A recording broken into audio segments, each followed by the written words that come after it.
You're listening to Well, I Laughed, part 2 of They Were Roommates. That woman. This is weird. Because we haven't seen each other in such a while. We haven't seen each other in like 2 weeks. We gotta stop doing this where we don't see each other for a long period of time, and then basically our first conversation is on the podcast, live on air in front of everyone. Yeah, no, I know. We've literally hello spent like 20 minutes together and didn't. There's going to be a lot of catching up. So if you don't like the catching up part, now's a good time to reiterate that we have chapters now on our episodes, and you can, in fact, skip it. And to make you feel better, I went in and really actually did put in chapters today. It's not just a middle section where it's like, Grant, just share information that you've known. Like, there are real, and it's fine. Real chapters. As long as there's a bold section, I can usually figure it out. There's because I like making the names of the chapters. That's really fun. I do too.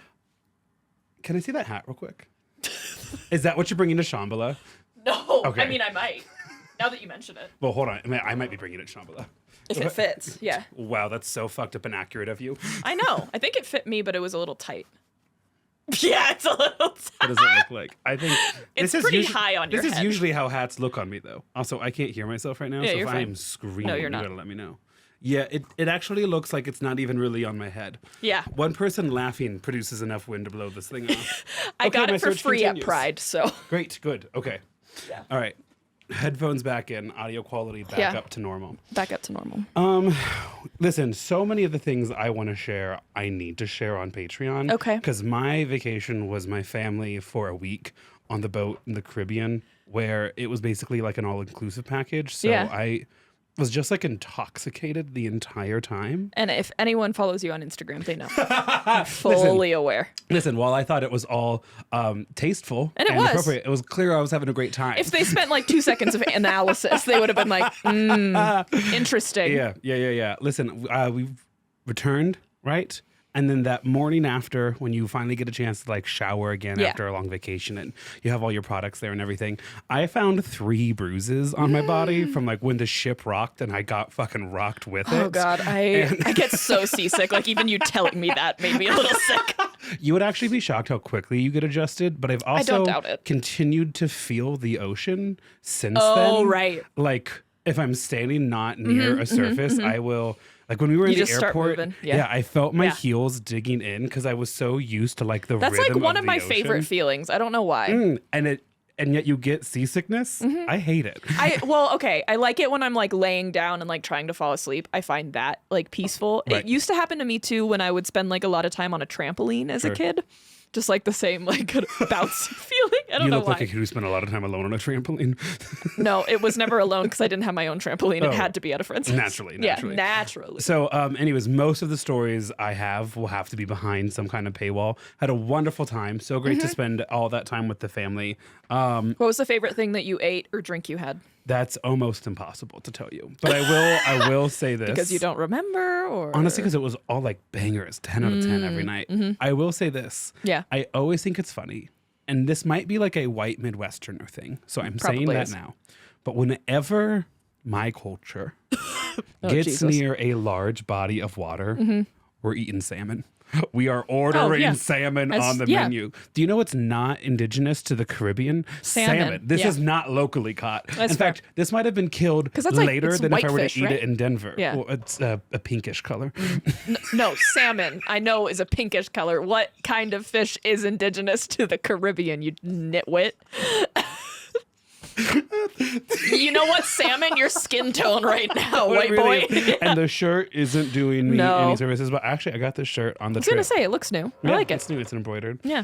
Okay, I actually will share the story of this shirt, and then I want to hear about your life. Okay, and I have a trip for you. I have a gift for you. Okay. Yeah.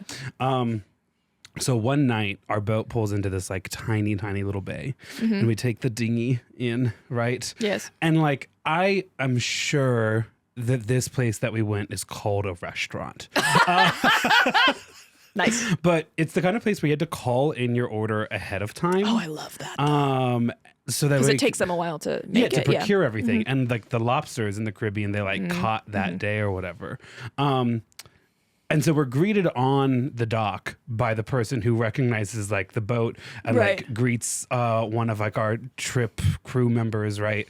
And they walk in and the bar is self-service. Oh, Jesus. Yeah. So there's a bar that doesn't have like a door to it or anything. And then there's just like a check pad for like when you played restaurant as a kid, you'd write down orders and you just go back there and you write down and make whatever you want. And to answer a question, no, there aren't any shot glasses. So you have seen me make a drink before. Yeah, no, that's heavy. Yeah, it's a heavy pour. And I felt a little bad at first. I was actually drifting towards beer. And then my sister-in-law was like, how much do I put in? And our like Tripp crew member who like clearly has some kind of relationship is like, honestly, girl, pour as much as you want. It's going to be $8 regardless. And I was like, love this place. It says like peace and love faded on like the concrete wall. And then after we all have a drink in our hand, instead of being shown to our table first, she was like, here, come, look at the boutiques now. And then just like takes our family over to these 3 little stalls that are like on the beach. And they're just full of shirts. And we browsed for a little bit. And that's where I got this. Hey, I love it. Not a requirement to buy a shirt, but they didn't say it wasn't a requirement either. It was heavily like, hey. Right. But I'm also like, I have absolutely some money to spend all on the souvenirs. money that you just saved on drinks. Spend this on shirt now. No, for reals. And it's like, you know, like these boutiques are obviously connected to the restaurant, and the restaurant is the only reason people pull into this bay. And these people all live like literally in the hills around us. Like we can see their homes and stuff. Like, of course I'm going to buy something here. Also, I found a shirt that I really like, so of course I'm going to buy it too. And then we sat. Great. I love the lobster. Not like it's not like New England clam with like the big claws or whatever. They're like the spidery Spanish lobsters. And just had a wonderful time. 10 out of 10. Loved it. And not just because I can make my own drinks. Okay.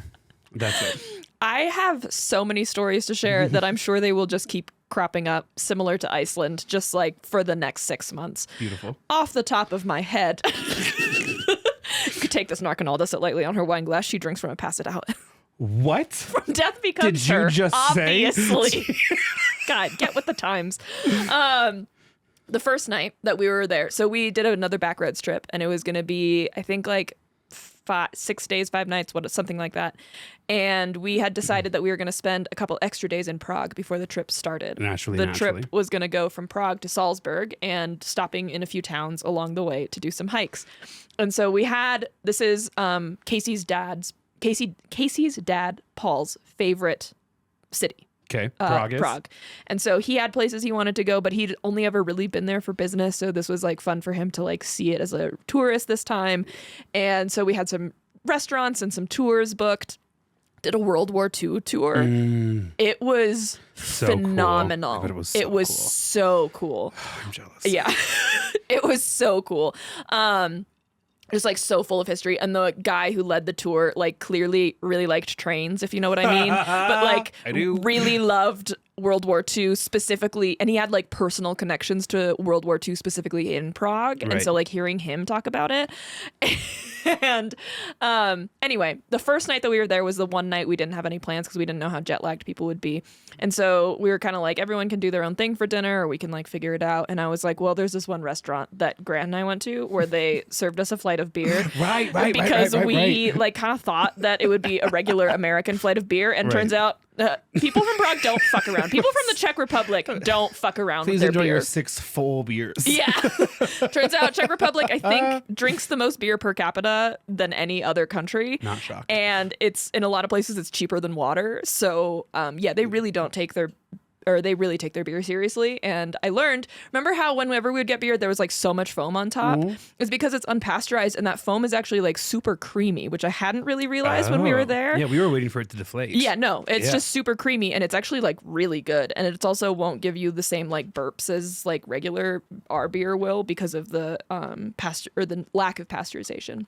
So anyway, I was there and then I got a little souvenir. This is from the restaurant. I'm so concerned. Usupa. Usupa. Usupa. Old Town Brewery. It's from the brewery that we were at. 1431. I love it. 1431 is crazy, right? Yes. No, I mean, listen. Crazy. They were part of the Holy Roman Empire, Austro-Hungarian Empire, Czechoslovakia for a little bit. Which I learned a lot about. Did you about Czechoslovakia? Because it doesn't exist anymore. It's Slovakia and the Czech Republic, or Czechia as they call it now. As they call it now. Thank you. Yes, I'm very excited about that. They also had like fried brie. Oh my! Which I still now think they look about like it. a sponsor of the podcast, and that's as they fine. put it here. I'm like, sponsor say us. More. Yeah. I wanted to buy you a T-shirt, but they literally only had small and medium, and I was like, I don't buy clothes in Europe. it's like, who is this? They don't see me coming. They don't. They're not. Listen, in Europe, the only clothes I can buy are socks and scarves, and that's fine. I was like, they barely see me coming. Like, I kind of want a large shirt to sleep in. Right. I don't. Whatever. Big house shirt. Do you know who does see us coming?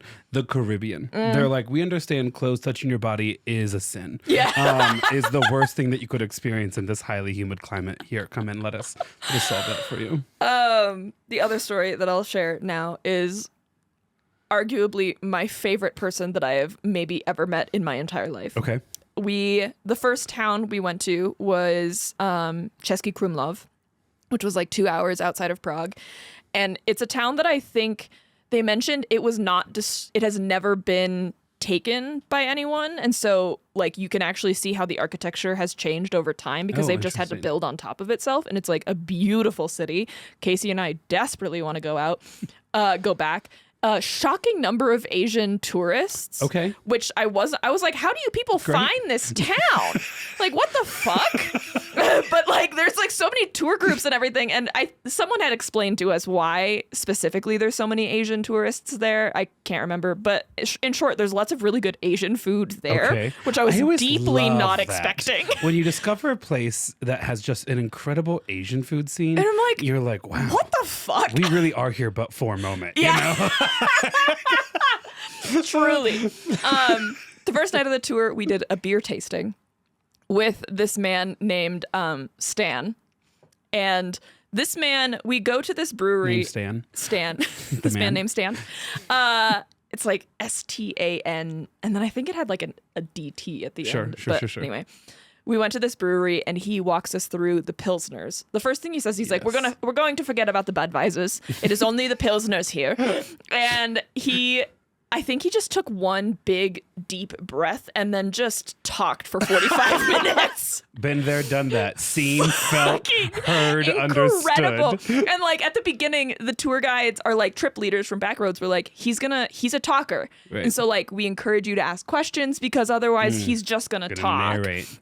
And so I went in thinking that, and I was like, I do this with Grant. I'm friends with Grant. Yeah, exactly. I can figure out when to ask questions. No, the man like didn't breathe. I'm like pretty sure. I just actually got a picture of him from one of the people that was on the trip with us. He started reading from this book about beer. Oh, absolutely. He's incredible. He's like a teacher. I don't know he why was a teacher. I thought he was 26 in no. my brain. That's not 26. No. He's a talker, just so you know. Phone's on low battery, by the way. Oh, thanks. Oh, yeah. I brought this specifically to charge it. And I took a video of him talking that I'll show you later. But he taught us about Pilsners, and I didn't even know that there was a dark Pilsner, literally until that day. And so he was talking about how typically women like the dark Pilsner because it's a little sweeter, and men will like the light Pilsner because it's lighter. Because men can't enjoy anything. We always have to have the non-sweet version of it. I actually read something, obviously it was on the internet, so it's true, that women have more taste buds or something, which is why typically women can't or are less likely to drink black coffee, myself excluded, because I have no taste buds. But that's or sense of smell. I think that's probably connected. Probably, yeah. And so that might be why men enjoy more bitter things. Shout out to my dad, a model of masculinity on this trip. When he was asked, what do you want to drink? My dad's like, it has to be sweet. Kind of anything fruity other than that. Not like really, no, I don't just really care. Whatever. Dad's like pink. Put an umbrella in it or I don't want it. Dad's like pink drink from Starbucks. Just put a little rum in it. Like, that sounds great. Let's do it, you know? Wait a second. Lifestyle brand, Grant and Maya. Wait a goddamn minute. Okay, so there's the light beer and the dark beer, but there's something really fun that they do that you can just go to like any Czech brewery or restaurant and ask for like the mixed beer. Absolutely. And just like, look at her. Oh, that's so pretty. It's so beautiful. I remember that on your yes. Instagram. Yes. I was like, what? Dennis went wrong or something. It's so fucking good because you get the like little sweet before you get the bitter, and I'm obsessed with it, and I'm gonna be chasing that feeling forever. And I know I'm never gonna find it because they literally don't pasteurize their beer, so they can't like export Ship it really. to us, right. And I'm gonna be thinking about it forever. I'm telling you. It actually looks like one of my favorite drinks, which is tequila and Kahlua, and then there's just a little bit of seltzer water in there too to kind of help flush it all down. When my sister-in-law Taylor saw that advertised on the Tripp, tequila and Kahlua, she goes, "Oh, that sounds so gross." And I go, "It actually put together one of my favorite nights in South Texas that I absolutely cannot remember anymore." She went, "Excellent, give me 5." No, she's too restrained. Taylor's hangovers last years sometimes. Oh, that's fair. You know how in Game of Thrones winter lasts for forever? years? Yeah. That's hangover Taylor's hangovers. I'm getting there. I'm like cataloging my brain of like stories. Oh, that's it. Okay, I think we're deep enough in that I can share this now. If you are on the visual side, like the video side of our podcast, you're gonna get a chance to see a little leg right now.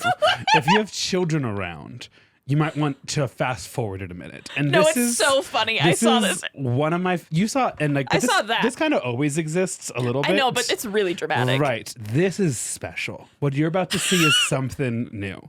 And so it's scared like for you. kind of the fun part of a sunburn. So I went to the Bahamas. No, sorry, not the Bahamas. I went to the US Virgin Islands, right? Yeah. Mm-hmm. And I was wearing some short shorts, right? Because I was like, let's get a little sun. So this is already a pretty high sunburn. Yep. And then she just ends. Oh my God. It's like when the Atlantic and Pacific meet down in South America. It's like my beer.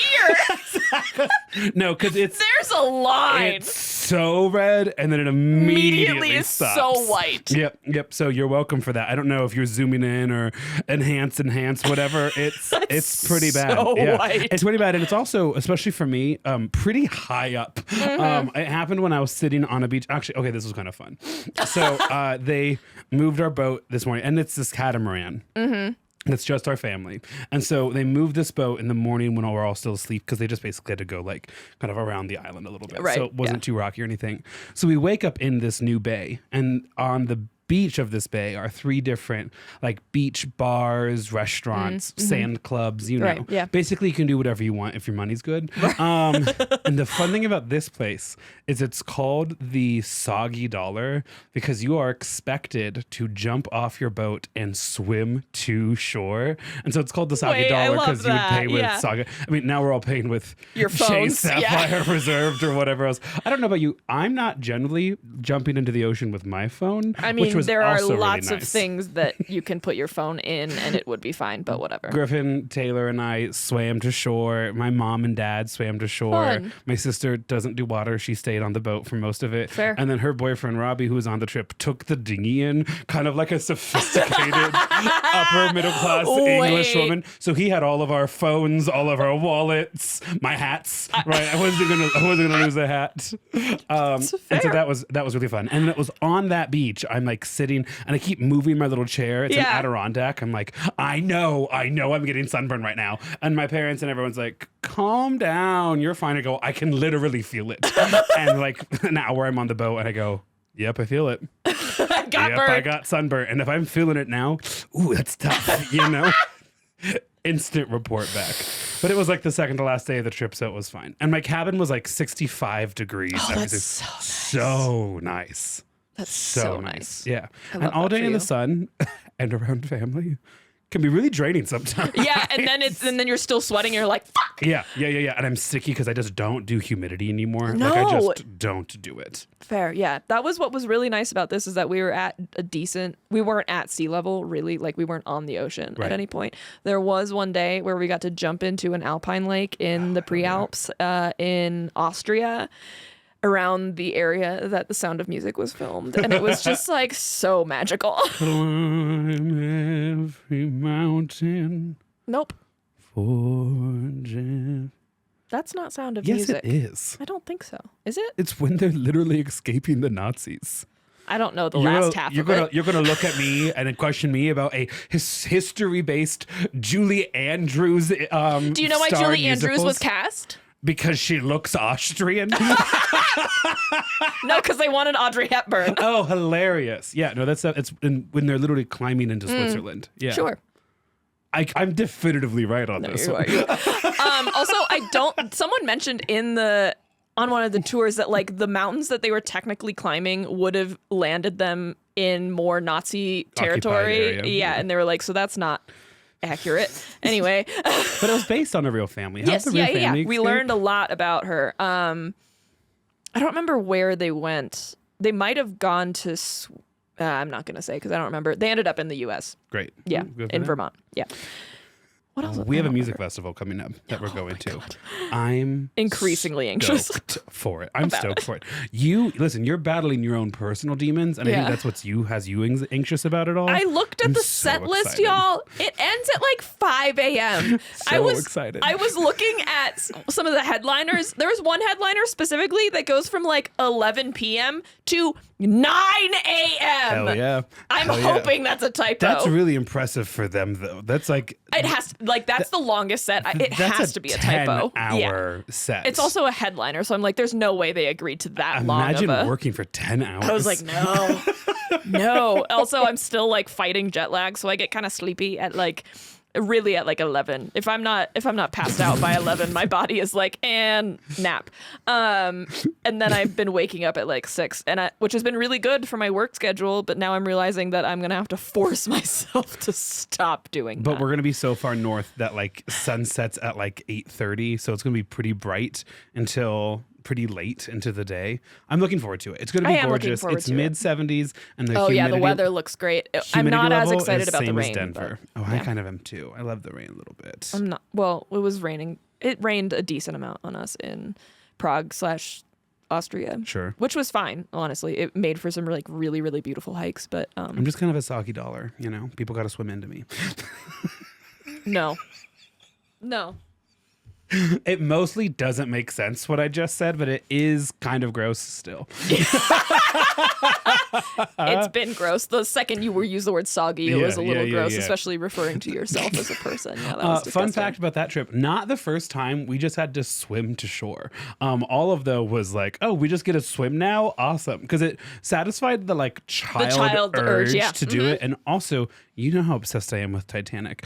I'm also a little obsessed with just in general boat sinkings. And so it also satisfied that. What the fuck? Yeah, 100%. Boat sinkings? Listen, every single night I went to bed, I was like, wow, I might be on my own Titanic. Imagine if this boat like sank. Like, I think even one day in the afternoon, again, like, it's an all-inclusive kind of deal, right? So I'm just fully enjoying myself. You're just full Delulu. Yeah, you go on this trip and they already have the itinerary set, and like we'd already like kind of picked like dinner and stuff. Adult summer camp. Yes. That's Backroads. Incredible. Yes. You don't have to do anything. They're like, be here at this time and we'll go do this. Do you know how little reading you get done when you haven't had to do anything all day? Turns out reading is a task you can only do if you've done other tasks. But That's so real. I'm just lounging on things, little buzz, basically the entire time. And at one point, I looked to my brother, whose cabin was like on the other side, but like same part of the boat, just the other side of it. And I go, have you ever thought like, what emergency exit would be your preference if this boat sank? Over the side? What? Well, because when you sleep, like you're inside the ship. Window. So there's a couple, you have options. And I was wondering which one he fancied. I'd go down with the ship. I don't know. Everything about that is actually horrifying to me. You and Casey are just the couple in Titanic. Yeah, we're like, well, this is how we go. Casey sleeps too hard to be woken up, and you don't care enough to try to live. Put that on a shirt.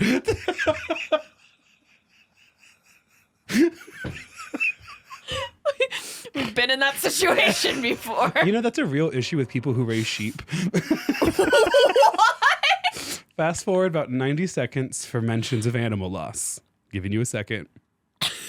90 seconds. I might even be generous. Yeah, so I mean, obviously, rural adjacent, growing up in Nebraska. Yeah. One of my friends... Because the sheep are always so loud? Is that what you're talking about? No, one of my friends grew up as sheep farmers, and it's not uncommon at all for a sheep to have one or two, like, baby sheeps. Right. And apparently, like, a not insignificant portion of sheep are born without the will to live. Oh my God. And so they're born, and then as soon as their mother's body is not supporting their body, oh, this is lame. It never starts. Yep. Oh my God. Yep. Yep, 100%. I've never deeply related to a sheep like that. Listen, I'll tell you off camera about the details he then shared afterwards as to what they then had to do with that situation. No. But yeah, like they'll be perfectly healthy. They're not sick. Like you can get air into their lungs and you put them under a heat lamp or whatever, and they just kind of don't want to do it. And that's that. Granted, that was anecdotal from a farm kid when I was like 20. Yeah, I could be off base. I've just, for obvious reasons, never investigated that. I've never typed that into Google. There's no reason to. I don't think. I have a new dream job. Oh, okay. If I weren't so attached to my dogs, so obviously this will never happen. A backroads leader, like a trip leader for backroads. Is that the thing you guys just went on? Okay. That we did in Iceland too. They're like worldwide. They've grown a lot, I guess, since COVID, because now people want to do more like private tours and like get more invested in culture and stuff like that. And we understand that our time is limited because we are here but for a moment. But when I was in Iceland, I was like, maybe it's just like a random thing that both of these trip leaders are like the coolest people I have ever met in my life. And when you're on backroads, you get two main leaders, and then one support leader who's like kind of like, they probably get like half the hours maybe, but they're like doing stuff in the background, you know? And so we got three leaders again, and one of them was an American. So I was prepared to be like, literally, what the fuck? Right. Because previously it was like one from Spain, I think, and then one from South Africa. And this time our two main leaders were from Argentina. And then I think the other one was from Canada, but he was Dutch Irish or something like that. So just like really culturally interesting people. And the other one was an American. And I was like, so boring. Literally, what the fuck are you doing here? He turned out to be like one of the coolest people I've ever met. I mean, they all were. The girl or the woman from Argentina, Caro, we talked about doing our next trip maybe in Patagonia through backroads again. And so she lives pretty close to Patagonia. She was like, you should just come down and visit. And I was like, you better not be joking. Because I will. And she's like, yeah, absolutely. Will. Yeah, I'll show you around. And I was like, because she grew up on a cattle farm and not just the in disposition Argentina. Of these kind of professions. They're like, yeah, I'd love to. But they're just so cool. And then they just like kind of get like a month in advance. They're like, and you're going to be leading a trip in Bavaria for a month from like here to here. You're going to do a biking trip for a little bit. And then we'll ship you off to Iceland or whatever. I'm like, what the fuck? So cool. And it's never too late. It's kind of one of the things that I love to think about. I'm 32. My beard is starting to gray. And There's I'm handling no way it really well. I would make it through the interview process. Personality-wise, yes. But age, you're not like no, I know I'm not too young. I've seen these people too old handle... is what I was going to say. I know I'm not too old. Right. Thank you. Okay. Thank you. No, I know I'm not too old. They're all young in spirit for sure, but they are like really specifically trained, I think, to deal with every single kind of person. Sure. And that's not who I am. Yeah, no, yeah. I've been sitting on that back comment. I'm like, you don't like some of my very eloquent high school students that you've met. And listen, I get it, but it's a lot more obvious on your face than it is on mine. No, that was a joke. The students who were listening. If any of them are listening, I like them. Okay. I like theirs. I'm pretty sure I know who they are. Also, our boat captain though was the kind of guy who would like work jobs like this. Apparently, sailing's kind of a lifelong skill that you could do anywhere there is water. Wait, what? So it was his first time in the Caribbean, but not his first time like manning a boat. Right, and not like it was his first season, not like his first day or whatever. But like he basically like works until he builds up money. And on these kind of jobs, you don't really pay for your room or like really all that much for like food and stuff because that's part of the service. So he just kind of saves that money, and then when he's good or the season's done or whatever else, like he was like, yeah, like I spent a winter snowboarding in Japan and that was super cool. And he talked to me about that. That's so cool. Yeah, and then he was like, oh, Grant, like if Vietnam and Thailand are your next place to go, you gotta go. Some of my favorite. And I'm like, yes, you're from Denmark. What are you doing in the Caribbean with thoughts about Southeast Asia and Japan? Yes, like the Dutch Irish guy that was our other leader, Rory, was like, he just had the crazy, like he spent 6 months doing back roads and then the other 6 months like just fucking traveling. So he spends a lot of time in Japan. He spent a lot of time in New Zealand and where is it? The Netherlands. He had these crazy stories about working at like a shop bar in Amsterdam. And I was like, you've lived a life. Yeah, he has. And you're a little jealous, aren't you? Yeah, a little bit. Yeah, a little bit. Is it time that we transition to the story? I think so. Okay.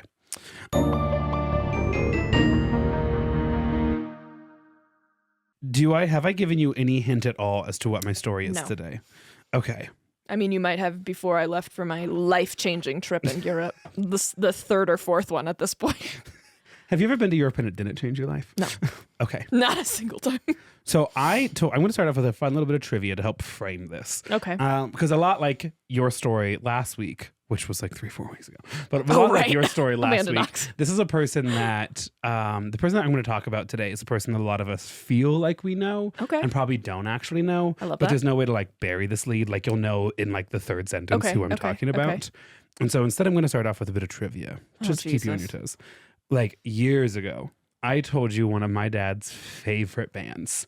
And it was very funny to think of like at the time, 50-year-old man still jamming out to this band. Avril Lavigne. Correct. Yes! What's Avril Lavigne's perhaps most famous lyric? She was a skater boy. She said, see you later, boy. Very good. Very good. Na, na, na, na, and it starts off with, he was a boy, she was a girl. Can I make it any more obvious? Yeah. We're going to bang down, flip it, and reverse it. She was a girl. He was the president of the United States. Oh my God, what? Monica Lewinsky? Correct. Yes! Fuck yeah. I do think maybe, like, as soon as I thought Monica Lewinsky, I remembered. You said Monica Lewinsky a couple episodes ago, and I was like, so I'm just going to go ahead and type something down real quick into my notes, because I was like, that's so much better than what I was going to do. Because what I was going to do before I chose Monica Lewinsky was the entirety of the AIDS crisis. I just didn't have the time to kind of facilitate. I still might, to be honest. Put the time into it that you wanted to. Do it well. Yeah, I get Maybe that. it's a two-parter. What's the theme? Do I focus on the art that came? Like, there's a lot of angles. Right, and this is not the season of my year where I kind of do that kind of stuff. Ironically, that's how I felt about Amanda Knox, but I actually feel okay about how it turned out. Yeah. I have in the last kind of 48 hours, because I did some big framework things. Like, for instance, the connection to her roommate that I thought existed was actually a co-worker. So I did those framework things right before I left on the trip. And then I was like, it's fine. I'll have so much time on this trip. I'll research some. Did none of it. Yeah, it's never going to happen. How much do I want to say on the podcast? Started doing some research yesterday, had someone over for dinner last night, and I was basically like, okay, now you need to leave because I actually still have to do podcast research. And I don't know what you're like when you do. You came back from the trip and I was like, you still want to record on Friday? I do. Which was fine, but I was like, hey, just checking in because I've been there and like I'm going to research so much on this vacation. Right. I had identified this like series and documentaries that I wanted, so I knew with the time. And also like, again, it was one of those stories where I thought I knew, and then I was like, whoa, there's so much stuff that I didn't realize, and like, this is good, but like, the story never felt like it was getting away from me, not like Mary Shelley or anything when I was in my research there. So I was like, you gotta go. And then that's basically all I did today. I clocked a 9 to 5 today. I don't know how brother. It actually might have been a little bit earlier than 9 and a little bit like, I mean, I was eating and... A regular job. Oh my God. Yeah, well, it's tough. And I work 6 days a week during the school year usually, so... It's fine. Whatever. Okay, Jesus. So she was a girl. He was the president of the United States. Can I make it any more obvious? No, you can't. So Monica Lewinsky, let's just start off with, and if I was really being a teacher, this is what I would do for every unit. Let's start off with a quick knowledge inventory. What do we think we already know about the subject we're going to be studying in this next unit? So Maya, Jesus Christ, what do you know about Monica Side Lewinsky? note, y'all, right before I left for my Prague trip, I went to go help Grant with the summer camp for like a couple of hours. You were actually really helpful. Thank you. That's the first time I've ever heard those words. That's psychotic. Sorry. You say. Like from me or in general? Just in general, especially in relation to students. What? Yeah, you're a great researcher. Usually it's just like, they and know go. You're a great researcher. Anyway, so you were at camp. Watching Grant like actually in his element with a room full of students, I was like, what the fuck is this man doing? Who are you? Who are you and what did you do to Grant? This is not the man I know. I don't know which Grant is the real Grant. Why are you all the same? It was crazy. And the students like respect him, which is whoa. At times, hang on every word I say. Yeah, they like actually went quiet when you got to the front of the classroom, and I was like, what is this? Where's Danny when you need him? No, so good. Really, really. And that's why I keep that part of my life so private from so many people. I don't want it tainted for whatever reason. That's the best version of myself. That's crazy. So Maya, what do you know about Monica Lewinsky? Jesus. She was working in the presidential office or for the White House and ended up in an affair with Bill Clinton. And somehow there was semen on a dress. Okay, yeah. Good, okay. Yeah, that's way more than I thought you were going to get. Okay. Also, too, by the way. That's also basically exactly the question you asked me about Amanda Knox. Like 3 weeks ago when we recorded, you were like, what do you... And I go, I think she killed a guy. Like, I don't know. Guilty, though. I remember that. Yeah. Which was important. So we're actually going to... This story is going to focus on Monica Lewinsky. Yes. But in a way that... stories about Monica Lewinsky aren't traditionally told. We're going to also talk about Bill Clinton, but not as like this funny guy who happens to be in the story, but as a person who's like kind of a predator with like a history of this behavior. And now he's like pretending that he's not and shit. Also, I went to a jazz club in Prague, one of the oldest jazz clubs, and they have so many pictures of Bill Clinton playing the saxophone because he played there. That's actually such a beautiful place to start this story. I want you to know. Okay. The title of this first chapter is A Star is Born / You Hate to See It. I'm just realizing I completely forgot to tell you the funniest part of the Stan story. Please go right ahead. I'm sorry. I mean, they're going to hate it, but they can It's fast fine. forward. There's actually zero context for this that I can remember exactly, but he had this like repeated bit throughout his fucking 45-minute monologue that just was like, and he was a drunkard and he was galloping the beer. And so the entire time, the rest of the trip, Casey and I were like, are you gonna go galloping the beer? There's one night Casey was like really hungover and I was like, did you gallop too much? No, Casey woke up and his first words were like, I galloped too much beer. And then Casey's mom was like, you're a drunkard. You gulped all the... Anyway, so that's where I'm On the at. trip, I was a drunkard on my own, so I get it. You gotta say drunkard. Drunkard. So back to my story. That was great. Thanks so much. No, that was You're great. welcome. You know Thank that was you. great. I know. So a couple episodes ago, I did Party Animals or Party People, where Party I talked Animals. about like the history of the United States political parties. So in the late 1980s, you were starting to see that transition away from this coalition that had helped elect Franklin Delano Roosevelt into this coalition that we would understand and recognize today. But like it's in transition. So I say all of that to say Ronald Reagan, a Republican of California, had been president, and then his vice president, George H.W. Bush, had gotten elected. Right. And Bill Clinton... I didn't know he was the vice president. And then Crazy. Bill Clinton, a Democrat from Arkansas, had been elected governor several times because Arkansas did like 2-year terms for their governors. And so Bill Clinton gets elected a bunch of times as governor of Arkansas in the 1980s. Okay. And he starts to run kind of obviously for president, right? Okay. He's going around and he's funny and he's charming and he's witty. Yeah. And National Democrats are really excited because they have lost 3 elections in a row. Right. Yep, that's exactly where I thought we were going to be. Good.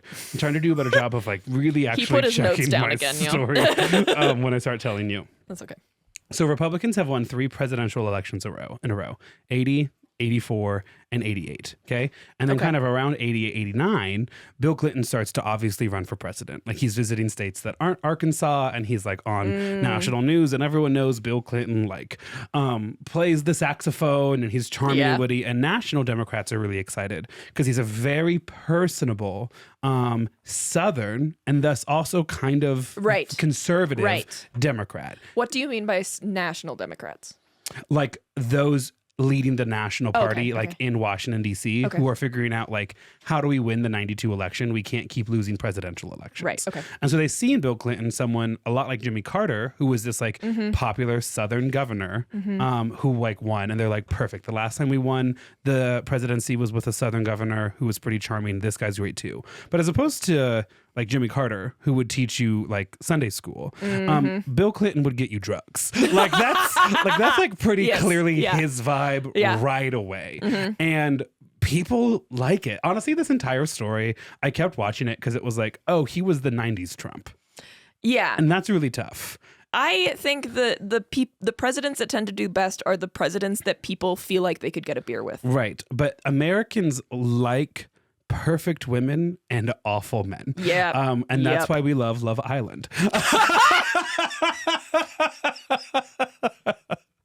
But like, for reals, what you're going to see is a series of revelations that would otherwise sink a candidate. And everyone in America, when it's told to them about Bill Clinton, they're like, duh. Yeah, obviously. Who do you think Bill Clinton is? We all know who you be talking about. Right, 100%. Right. Yeah. Bill Clinton once went on, like, I think MTV. MTV had like this like teenage talk show or whatever, right? And they were like, have you ever done marijuana before? And Bill Clinton, being like the snake in the grass, was like, I puffed, but I never inhaled. So basically, he's like, there might be photos out there where it looks like I'm smoking, but I'm not bringing it in. I never did. Such a fucking like school kid lie about shit like that, you know? I'm obsessed with that. We have friends that have clearances for the government now. Because like engineering and all that shit. And basically we found out that like they used to give a shit about marijuana. Right. And like they would ask you like, have you ever done marijuana? Right. And like if you said yes, they were like, out. Now they literally can't because they would have no candidates. And so the thing is you just have to be honest. And so people will say no and then call them back a couple hours later and be like, I'm sorry, I lied to you. I actually did. And they're like, my mom was in the room. She's gone now. Do you want the job? Yeah. So Bill Clinton. Yes. Oh, also, they still actually hold you to that for like nursing school, though. Yeah. I have a friend that just started nursing school. Oh yeah, I'm sure certain people. Yeah. But like, so it's just Bill Clinton. Like he's just this dude. You know, he's like very cool. And so Republicans see this man and they're like, we need to sink this man before because he's gonna win. Yeah. George H.W. Bush only wants to talk about tax code in like the most boring way possible. Yeah, there's a reason nobody fucking remembers him. Right. One point during the 92 election, because George H.W. Bush was running for re-election in 92. Oh, was he only one term? Mm-hmm. Oh. Someone in like, he's at a Q&A for like CBS News or whatever. And someone in the crowd asks him, how can you relate to people who've lost their homes during the most recent like recession while you're still well off? And George H.W. Bush is like, well, I take offense to that. That's like saying just because I've never had breast cancer, I can't know kind of in some way like what that experience would be like. Correct. And 80 and like 92, everyone was like, how did you get that so wrong? Yeah. Like, gee, you could have said almost anything and that was the wrong thing. So I know you mentioned CBS. Yeah. This is a message to CBS. You give my man Stephen Colbert his show back. Look me in the fucking face. Yeah. You know you didn't do it for the ratings or for the money. You did it because you're scared of a little orange man. Also, we're going to talk about late night shows. Don't act like what Stephen Colbert said was so far out of line based off what you've allowed in the past. But, literally. Right. Thank you. So that's like H.W. Bush's response. Clinton's response, and like the documentary I watched, they're like side by side. Clinton response is like, Jess, is it okay if I call you Jess? Oh. Jess, let me tell you, right? And everyone's like, yeah, you can call me whatever you want. Jonathan Bailey could run for president today and win. He's not even a U.S. citizen. And he's like, Jess, you know, we've been lifelong friends. I was there with you when your mom. And it's like, no, you like just like, you know, like that's not basically what he says. Is like, well, I'm governor, so when someone loses a home and their community needs it, like I hear about it, and like I know the people that work there, and I know the people in my state, and like all of it's just fucking semantics and lies. Oh yeah, but everyone's 100%. Like, but that's how you politics these days. And Republicans are like, we got to do something to sink this guy. And so they're like, I know what we'll do. It's still somehow the 90s, well, kind of the 80s. Yeah, we're gonna let everyone in America know he's not a family man. He's not an uptight, conservative, smells bad family man like all of us in the Republican Party. Bill Clinton's like, yeah. And they're like, has anyone had an affair with Bill Clinton? And like everyone raised their hand, and they're like, perfect. You like there. Everyone raised their hand. And they're like, perfect. Jennifer Flowers, you come forward and you talk about your experience. So Jennifer Flowers. Well, is he already married to? Oh, yeah. Him and Hillary are in it. And Jennifer Flowers, like during the primary. So Clinton doesn't have the nomination for the Democratic Party yet. But he's like clearly on his way. And Jennifer Flowers is like, had this like affair with Bill Clinton when he was like definitely still married, and like he knew it was an affair, and like it was still married, or like was married to like Hillary. He was like definitely like and everything, and Bill's like, you know, I did. Bill's like, yeah, I did, and I feel bad about the person I hurt the most in that situation, Hillary. And then Hillary has arms around her and she goes, I'm not some like barefoot stand by my man husband.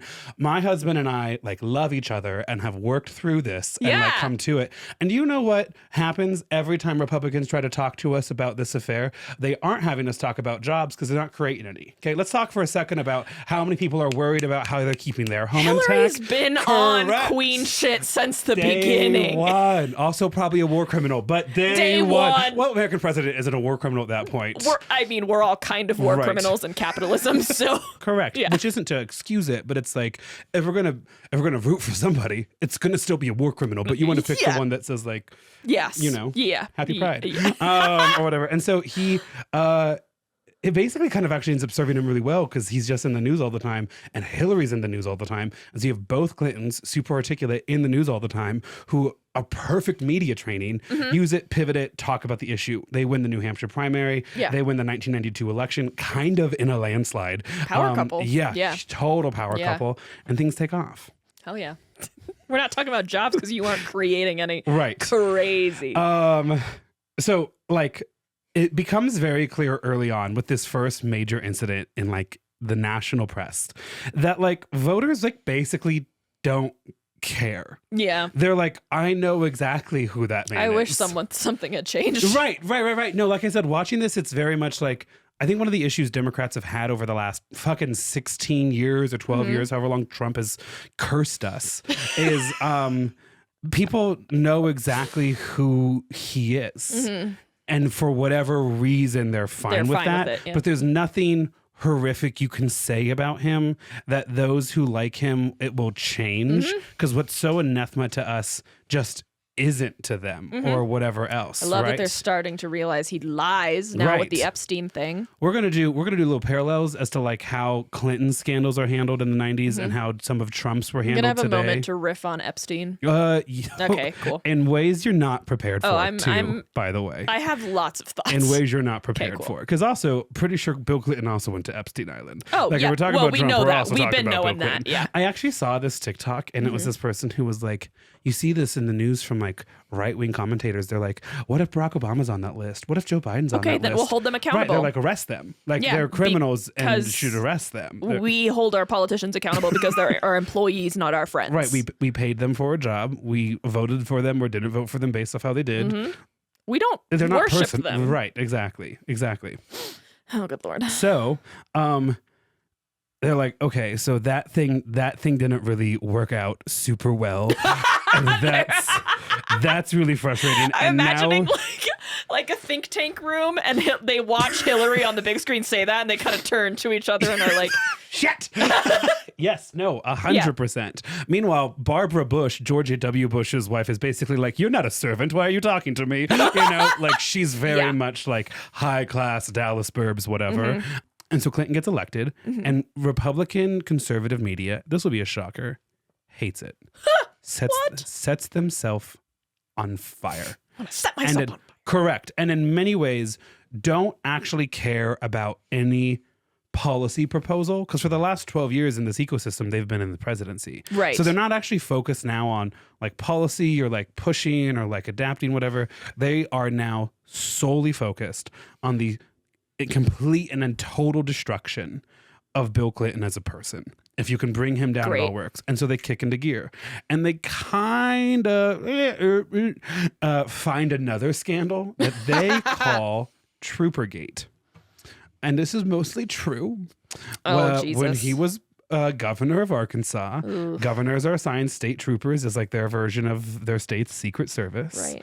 And Bill Clinton maybe used his Arkansas state troopers to help shuttle women in and out of the governor's office so he could have affairs with them.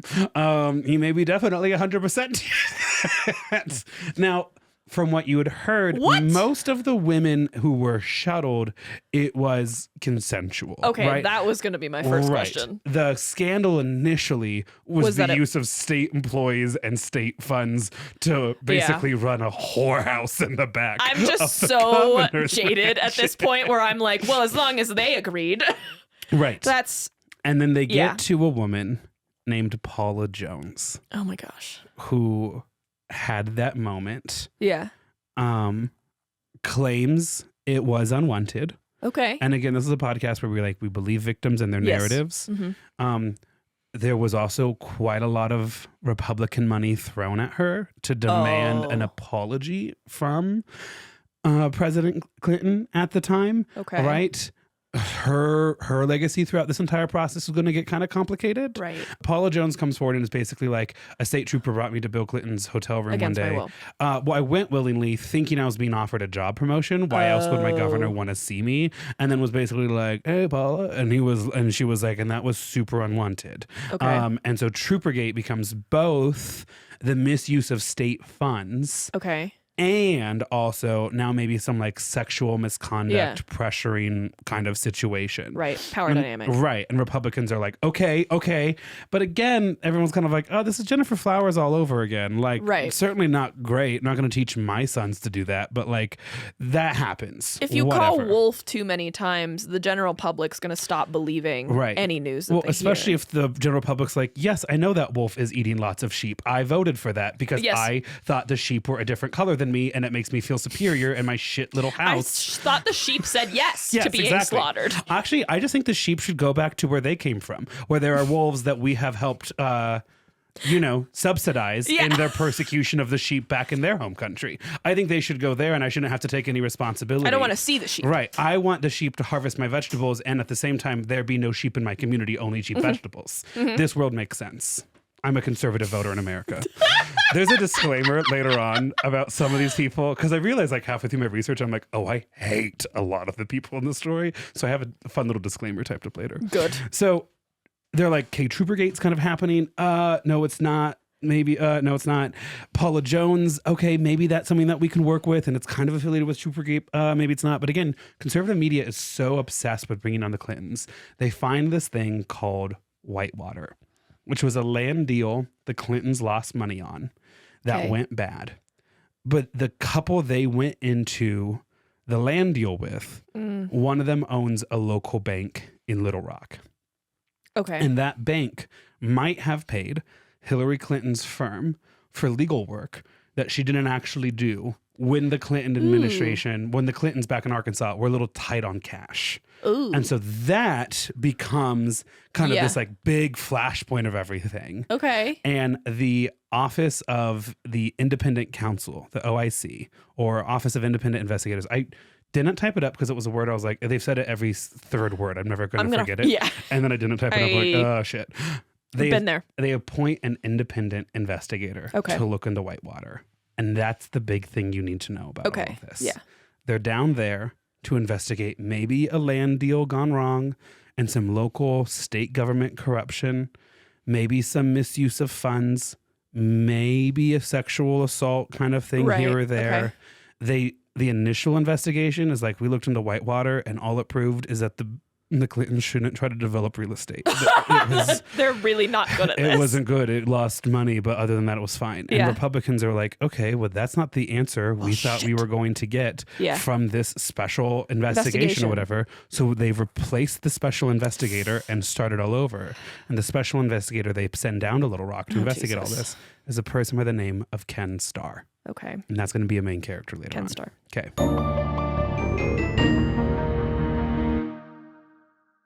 So where are we on the story? Bill Clinton's like a year or two into his presidency, right? There's all these kind of like smaller conspiracies down in Arkansas circling around. But for the most part, America kind of knows the man they elected. Yeah. And he's pretty popular. Yeah. And he has control of both chambers of Congress, which Republicans also hate. And he's passing his legislation. Life's going on. Yeah. Okay. And then they welcome their first class of interns into the White House. Oh, yeah. And then they welcome their second. I think it's the class that comes in 1994. Okay. In 1994, a 21-year-old intern named Monica Lewinsky. Okay. Who's thrilled with the job she has managed to secure. Yeah, because that's not an easy gig. No, it's not an easy gig at all, but is a literal nameless White House intern in the White House. Mm-hmm. And then the way the fates will twist and turn, both for her betterment and destruction, I think are fascinating. Okay, so non-U.S. listeners and U.S. listeners who aren't super political, here's something fun about our electoral system. We elect our president every 4 years. But in the middle of their term, we have an election called the midterm. And in the midterm, every member of our House of Representatives is up for re-election. And a third of our senators are up for re-election. It's a way to provide a check and balance on the power of the president in the middle of their term. Democrats are hopeful that the 2026 midterms will go well for them and they will be able to seize some control from Trump and stop some of his like horrific spending deals, things like that. Clinton may be taxed and spent too much. Hillary Clinton is in the news because she's trying to reform healthcare. And because of her work on the campaign, Bill Clinton names her his like head advisor and liaison on healthcare reform. Okay. And she gets brandished as this fire-breathing, evil feminist who hates American families, who hates conservative women, who doesn't want to work inside the home because she wants you to be able to afford healthcare because in this country. When people want change, they hate the current system. Correct. Obviously. And so all of these lead to a bad political climate in 1996. Right. Sorry, 1994, his midterm election, Right. and Republicans take control of the House and the Senate. And Newt Gingrich becomes Speaker of the House. And it's the first time Republicans have controlled the House of Representatives in 40 years. Holy shit. Correct. Not the first time they've controlled the Senate, which had swayed back and forth, but first time they've controlled the House in 40 years. In a lot of places in the South, you see the final collapse of that initial coalition that elected Franklin Delano Roosevelt and that Bill Clinton was kind of a part of. But without Bill Clinton on the ballot, Southern Democrats collapse. Republicans take control of the House. And the first thing they do is they're like, we're going to change spending priorities.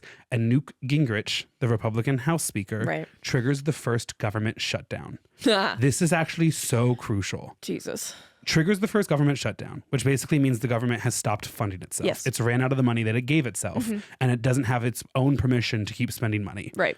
And so during a government shutdown, all government workers basically go home. And the White House goes from a staff of 500 to about 90. Oh, I didn't know that. But do you know who doesn't get counted as a government worker? Interns? Interns. Oh my God. Because they're not paid. Wow. And so this government shutdown happens. And this White House, which oftentimes is referred to as like a boat, it's so crowded in close quarters, is kind of suddenly empty. A ghost town. Yeah.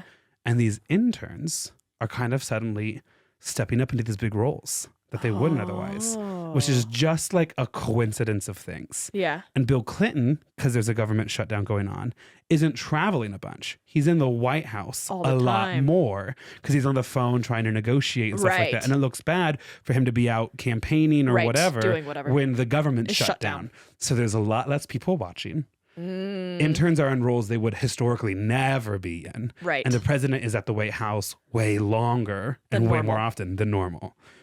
And all of this ends up in a situation that produces some strange situations. So Monica is starting to see Bill a lot more. Yeah. Yes. And she shared in the documentary The Clinton Affair. They're at this office birthday party for like the deputy chief of staff or whatever. Yeah. So Bill's there, right? It's like one of those weird social moments where they're all there together. Yeah. And she said, I could feel my pants had like fallen down on my waist just a little bit. And like, yeah, maybe I had started to wear like sexy underwear to work and you could like see my thong kind of at the top. And she goes, normally for anyone else, I would like, you know, immediately like pull my pants up or like maybe readjust my belt. But I knew the only person in the room who could see it was President Bill Clinton. And I didn't pull it up. But then she leaves, everything goes on. And then she's walking down the hallway later on that day. Right. She says after just using the restroom to wash her hands. And she sees Bill alone in an office, like an office room. And like he's on the phone and kind of like waves her in. And because he's the most powerful man in the world. You're going to walk and in. your boss and the president of the United States, you're going to walk in. Yes. He basically like hangs up the phone and they chat for a little bit, things like that or whatever. And he's like, what do you do? Well, I'm doing this right now. I'm an intern. My name's Monica. Da, da, da, da, da. He goes, I know who you are. Right, exactly. Starts calling Monica Mon. Hey, Mon, how's it going?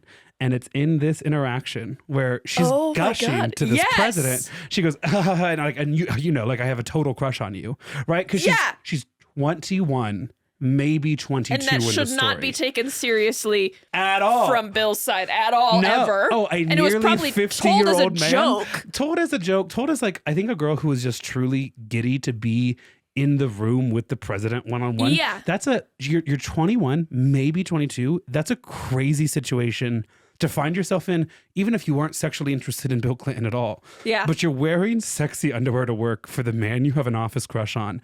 And that man is the president of the United States. It's like me shaving my entire body before for the Jonas Brothers concert. No, One Direction. Whatever you for literally no goddamn reason. Whatever you would have done at age 13 for the boy band who you were positive was going to see you in the crowd is in large ways like I think kind of how Monica feels. And so she says, you know, and I have a crush on you, whatever. And they talk for a little bit, and he goes, "Do you want to talk more in the private office, like because it's like an office and then there's like a private office behind that one?" And of course she says yes. Of course she says yes. If only just to have the experience of seeing the private office with the president. Our generation understands do it for the plot. Do it for I've been thinking that the entire time. Do it for the fucking plot. Bit. Yeah. And here's the thing. I want to point out too at this point, nothing illegal has occurred at all. Nothing illegal has occurred. And so she does it. And Monica maintains, Monica Lewinsky still alive today. We're going to talk about some of her contemporary stuff. She says, not to discredit the women who did feel abused or put on or put in uncomfortable situations by Bill Clinton.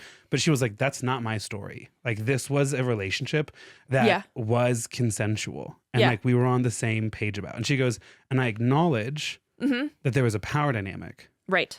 And that I was a foolish 21-year-old. And that the person that I was doing this with definitely knew better or should have known better. She'd been in therapy. Right. If you're not reading into that. Right. But she was like, but I walked into that office gladly. Yeah. And I think now she regrets, right? Like if she could go back to herself and be like, no, don't do it. Right. Yeah. But at the time she's like, this is what I want. Yeah. And they have like a quick little moment and they go back to their desk and like a day or two later, Bill stops by her desk real quick and he's like, hey, if you want, you can meet me in the blankety blank in 10 minutes and like walks away or whatever. And she goes. Yeah, it's like a romance novel. If Hillary weren't in the picture at all, this would be a romance novel. I would just be it would change my life. Yes, you know? I know. Age gap. Yes. You know? Yeah, age gap, power dynamic. Like, this is all the things Grant and I... Don't let me forget about this moment. Okay. I finished Hymn to Dionysus. Right. And I haven't said anything to you because I'm about to eat you out in like not a sexy way. Like I am so mad at you. Oh, I really liked the ending. No, I like the ending, but there's something very specific that happened that I know you knew would fuck me up. There's, in my mind, several things that happened at the end of that book. Hadestown, bitch! Oh, yeah, that too. Oh, yeah, that too. That happened and I was like, you're fucking kidding me! Forget about that. Yeah, that kind of messed me up a little bit. But then the next chapter was so great and sweet and wonderful. I was still thinking about the Hadestown moment. Okay, let me check my notes again. I'm trying so hard to stay on my notes here. Yeah, that's okay. Sorry, I'm probably derailing you. No, it's okay. I'm clearly enjoying this.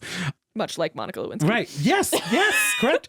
So her and Bill Clinton are starting to form this like relationship. Yeah. That's like age inappropriate, power dynamic inappropriate. Yes. For one of the people in this is full on an affair from your like married partner. Yeah. Also just like from an HR perspective, really inappropriate. Right, really inappropriate. How do we pay her off? We don't pay her at all. Right. And Monica shares in this documentary, she's like, you know, at one point I tell him I have like a red card, which means I'm an intern and can only enter the White House like when I'm escorted by somebody. And so how do you get a red card? Is that like because you're an intern? Normal? Oh, yeah, that's just like your normal access. Okay.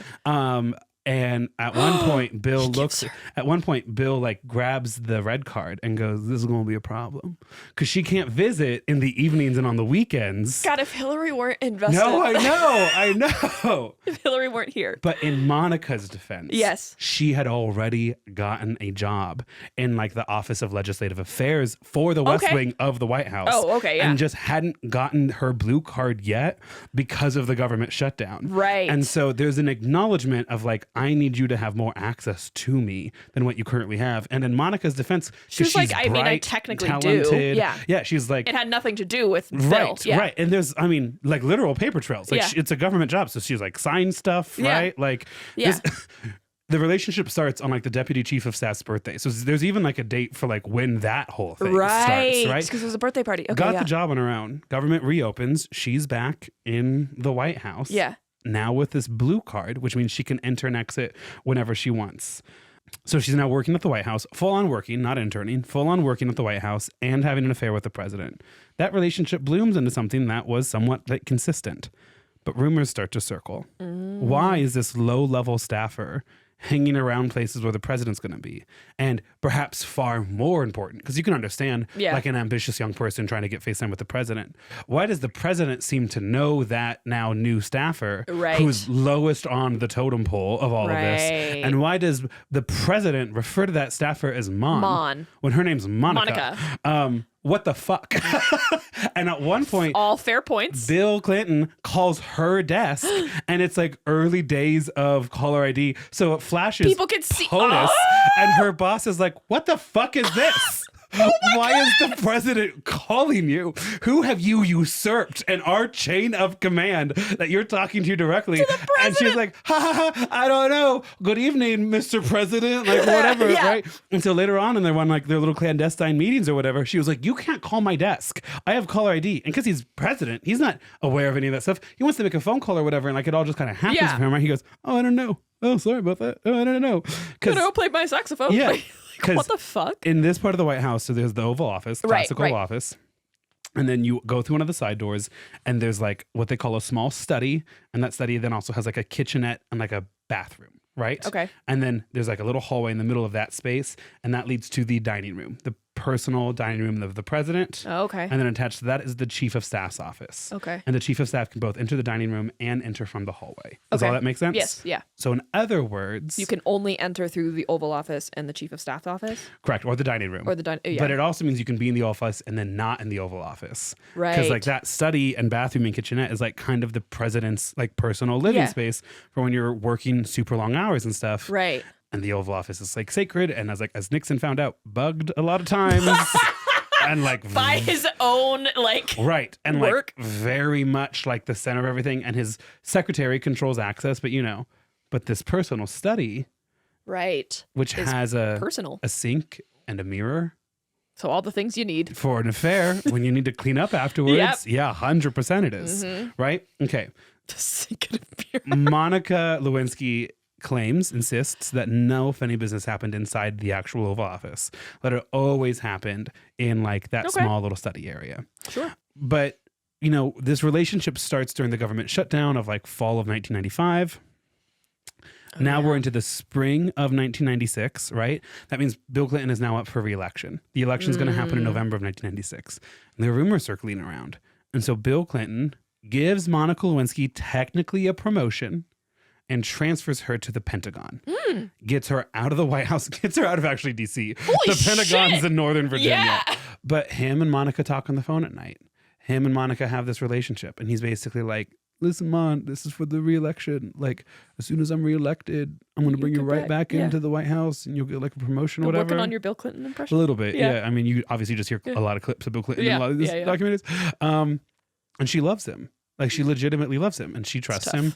And through this entire scandal, she's like, at the time, I'm even saying, like, I don't want to be the one responsible for this man losing his job. I don't want Bill Clinton to step down. She goes, I went to work for him because I believed in his ideals. Right. She actually developed a crush on him After she gets the job, when she's working with him personally. She goes, Bill Clinton has this way of making you feel like you're the only person in the room when you talk to him. Jonathan Bailey. Yes, no, I know. Win an election. Did you see he's coming out with his own line of slutty little glasses? And all the profits go to like an LGBTQ. Wait, really? Yes. I'm fine if they all just go to Jonathan Bailey. Yeah, I know, right? No, I think all the profits go to some organization that he supports. I finally get my eyes checked because Jonathan Bailey has sexy glasses I could wear. I mean, if that's what it takes. It's basically what took it for me to get to the dentist and the doctor for the first time. Jonathan Bailey? Yes. Okay. That's what I thought. Those rumors you do not shaved your entire body before you watched Wicked. Just in case he sees me. The arrow. Okay, rumors don't look good. Monica acknowledges that it's self. Yes, great, cool. And so she gets transferred to the Pentagon and is like, this is not the work I want to do at all. Like, this is 100% not. Yeah, it's the Pentagon and you were working in the West Wing. And in the interview, she's like, a lot of people in the Pentagon were like very nice and I met some like very cool people because the Pentagon was also like coordinating a lot of like U.S. humanitarian aid and things like that. And like Bill Clinton actually did work hard on like international human rights, like in the Balkans. No, yeah, for reals. And so she was like, there were some like cool things that were happening. It just wasn't what I was interested to do. But I was happy to be there because it was just like a placeholder. Right? I was advancing my career, and after I had this on my resume, there'd be an excuse to bring me back into maybe even a better position in the White House where I could be closer to Bill Clinton. And Bill Clinton just curb stomps Bob Dole in the 1996 presidential election. Ross Perot also runs for president as an independent and gets like 8 or 9% of the vote, and it's like millions of votes. Who actually in some states helps split the vote enough that Bill Clinton wins Arizona, which was super conservative at the time. Bill Clinton won every state. He won the entire left bank of the Mississippi. He won Minnesota, Iowa, Missouri, Arkansas, and Louisiana. Jesus. He split the country right down the middle in blue. Has just as impressive an electoral victory. Yeah. Again, Americans kind of just know who he is. They're like, I think I kind of like you. You're back on the ballot. I'm voting for you. Yeah. But here's the issue with Bill. He doesn't bring Monica back to the White House. No. And in fact, because, and this is important to remember, he's the president of the United States. Monica doesn't have any way to contact him. Bill can contact her. But it's not like you can just press *59 or whatever and like back dial it. He's the president of the United States. Oh my God. And so, this is a Frank Sinatra level betrayal. Yes, no, 100%. And here's actually even the sadder thing I think about all of this. Monica shares that because of that specific dynamic in their relationship, it actually robbed her of her 20s the last couple months when she was truly anonymous. Because she's like, instead of going out after work with the girls and getting drinks or like dating men my own age or like going on weekend adventures in a part of the country I'd never lived in before, I worked nights and weekends and I stayed at home in case Bill called because I would never know when Bill would call, right? And when he called, I felt like I had such a special connection with him and that was my chance to talk to him or whatever. That like... What a fucking ass. No, I know. Oh my God. And again, part of it's like, are you keeping her at the Pentagon to work on your marriage with Hillary? Okay. But then like end the affair. Yeah, then tell her that she can go date someone else. Right. So Clinton doesn't transfer her back. Clinton will arrange for there to be reasons for her to visit the White House. Like, for instance, he always does like a pre-recorded radio address that people can come and watch, and then he like greets people afterwards. Right. So he like will have her come to some of those, and at one time gets her to invite her family and like meets her mom and dad and her brother who is younger than her and in college. And her mom shares in like an interview, she was like, it was weird how informal it felt for us to meet the president. Be meeting the president. I mean, it's not like unusual. It's not unheard of for like an American family to attend this and then meet the president. It was unusual how informal he was with us because he obviously knew about them. Yeah, and that's also part of like the making every person feel like... Right. Yeah. But I think what she was pointing out was like he seemed to have a level of familiarity with us that he didn't have with anyone else in the room. And that we now understand is because he and Monica had this relationship and they talked, our daughter. But so like there's reasons and she keeps coming back. He at one point during this time gives her like a very famous hat pin. And he's like, you just always look so good in hats. So like, here's a little hat pin. For those of you who remember, there was a very famous photo of Monica Lewinsky in a beret that was like very popular at this time. So he gives her a hat pin. He gives her this book, Leaves of Grass, which is super romantic and about like lovers and stuff. He gives her gifts. He calls her at like 2 a.m. in the morning and they'll have like kind of like phone sex essentially or whatever. So there is still these moments where it feels super real and super romantic. And it's not, you're right. And it's not just like this guy at the office or whatever. It's the president of the United States. There's this element where the most powerful man in the world finds me special, calls me, talks to me about some of the things that are on his mind, and enough to the point where like gifts me things. Like I'm not just a person he talks to in the elevator. He thinks about me when I'm not there. Correct. Yeah. Like there's this relationship that is frustrating, but like I feel special around. It's in fact, even around this time, she like writes a letter to the president, and instead of calling him Mr. President, which is something which felt a little bit like a kink thing, I'm not gonna lie, but she used to call him, she said, "Good afternoon, sir," at the start of her letter to be like all stern and stuff. And she was basically like, "I'm not here to work at the White House. I'm not here to work at the Pentagon. If you don't transfer me back to the White House, I want to have to look for other jobs and at least explain to my parents why I left a career in government work that looked like it was on the fast track to something." And Bill Clinton's like, "Oh, you are threatening to tell the public about our relationship," and calls her in and is like, "It's a crime to threaten the president." And she goes, "I didn't say I was going to tell the public. I just said I was going to tell my parents. And that is the truth. I don't know what you want. Like, I'm in this position." And he was like, "You're right, baby. I'm so sorry." And then they're like romantic right then and there. And it's Jesus Christ. No, I know. And I was like, interesting, really interesting. Really interesting stuff going on there. You know, like it's like I'm so sorry, baby. I should have never said anything. Exactly. I'm like, wait, you threatened him and it worked? And he was like, "I haven't treated you badly." And then like she's at like the White House more often than Dummy mommy. A little bit, yes. I was like, who has more power over who in this situation or whatever? Interesting. But while this is going on, like Monica's world is so small compared to the life of what's going on in Bill Clinton's world. Right.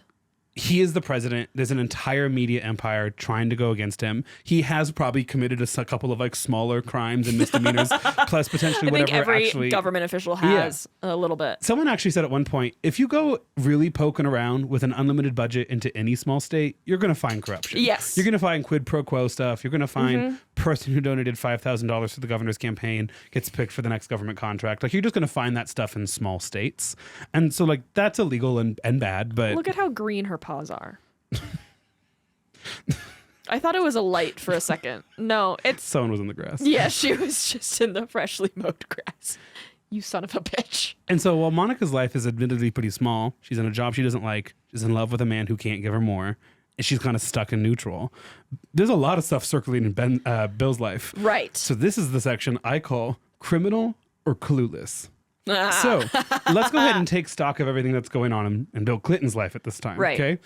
So he's just won re-election. Awesome. But there's still the Paula Jones lawsuit accusing Clinton of sexual harassment from his time as governor of Arkansas. Right. There are other stories also emerging every now and then of these moments of harassment, or some are calling them discomfort or an unusual situation, right, or full-on assault, right? Like it kind of spans the gamut. But there's kind of this like slow drip of women who are like, I've also been alone with Bill Clinton and it was a bad experience. Yeah.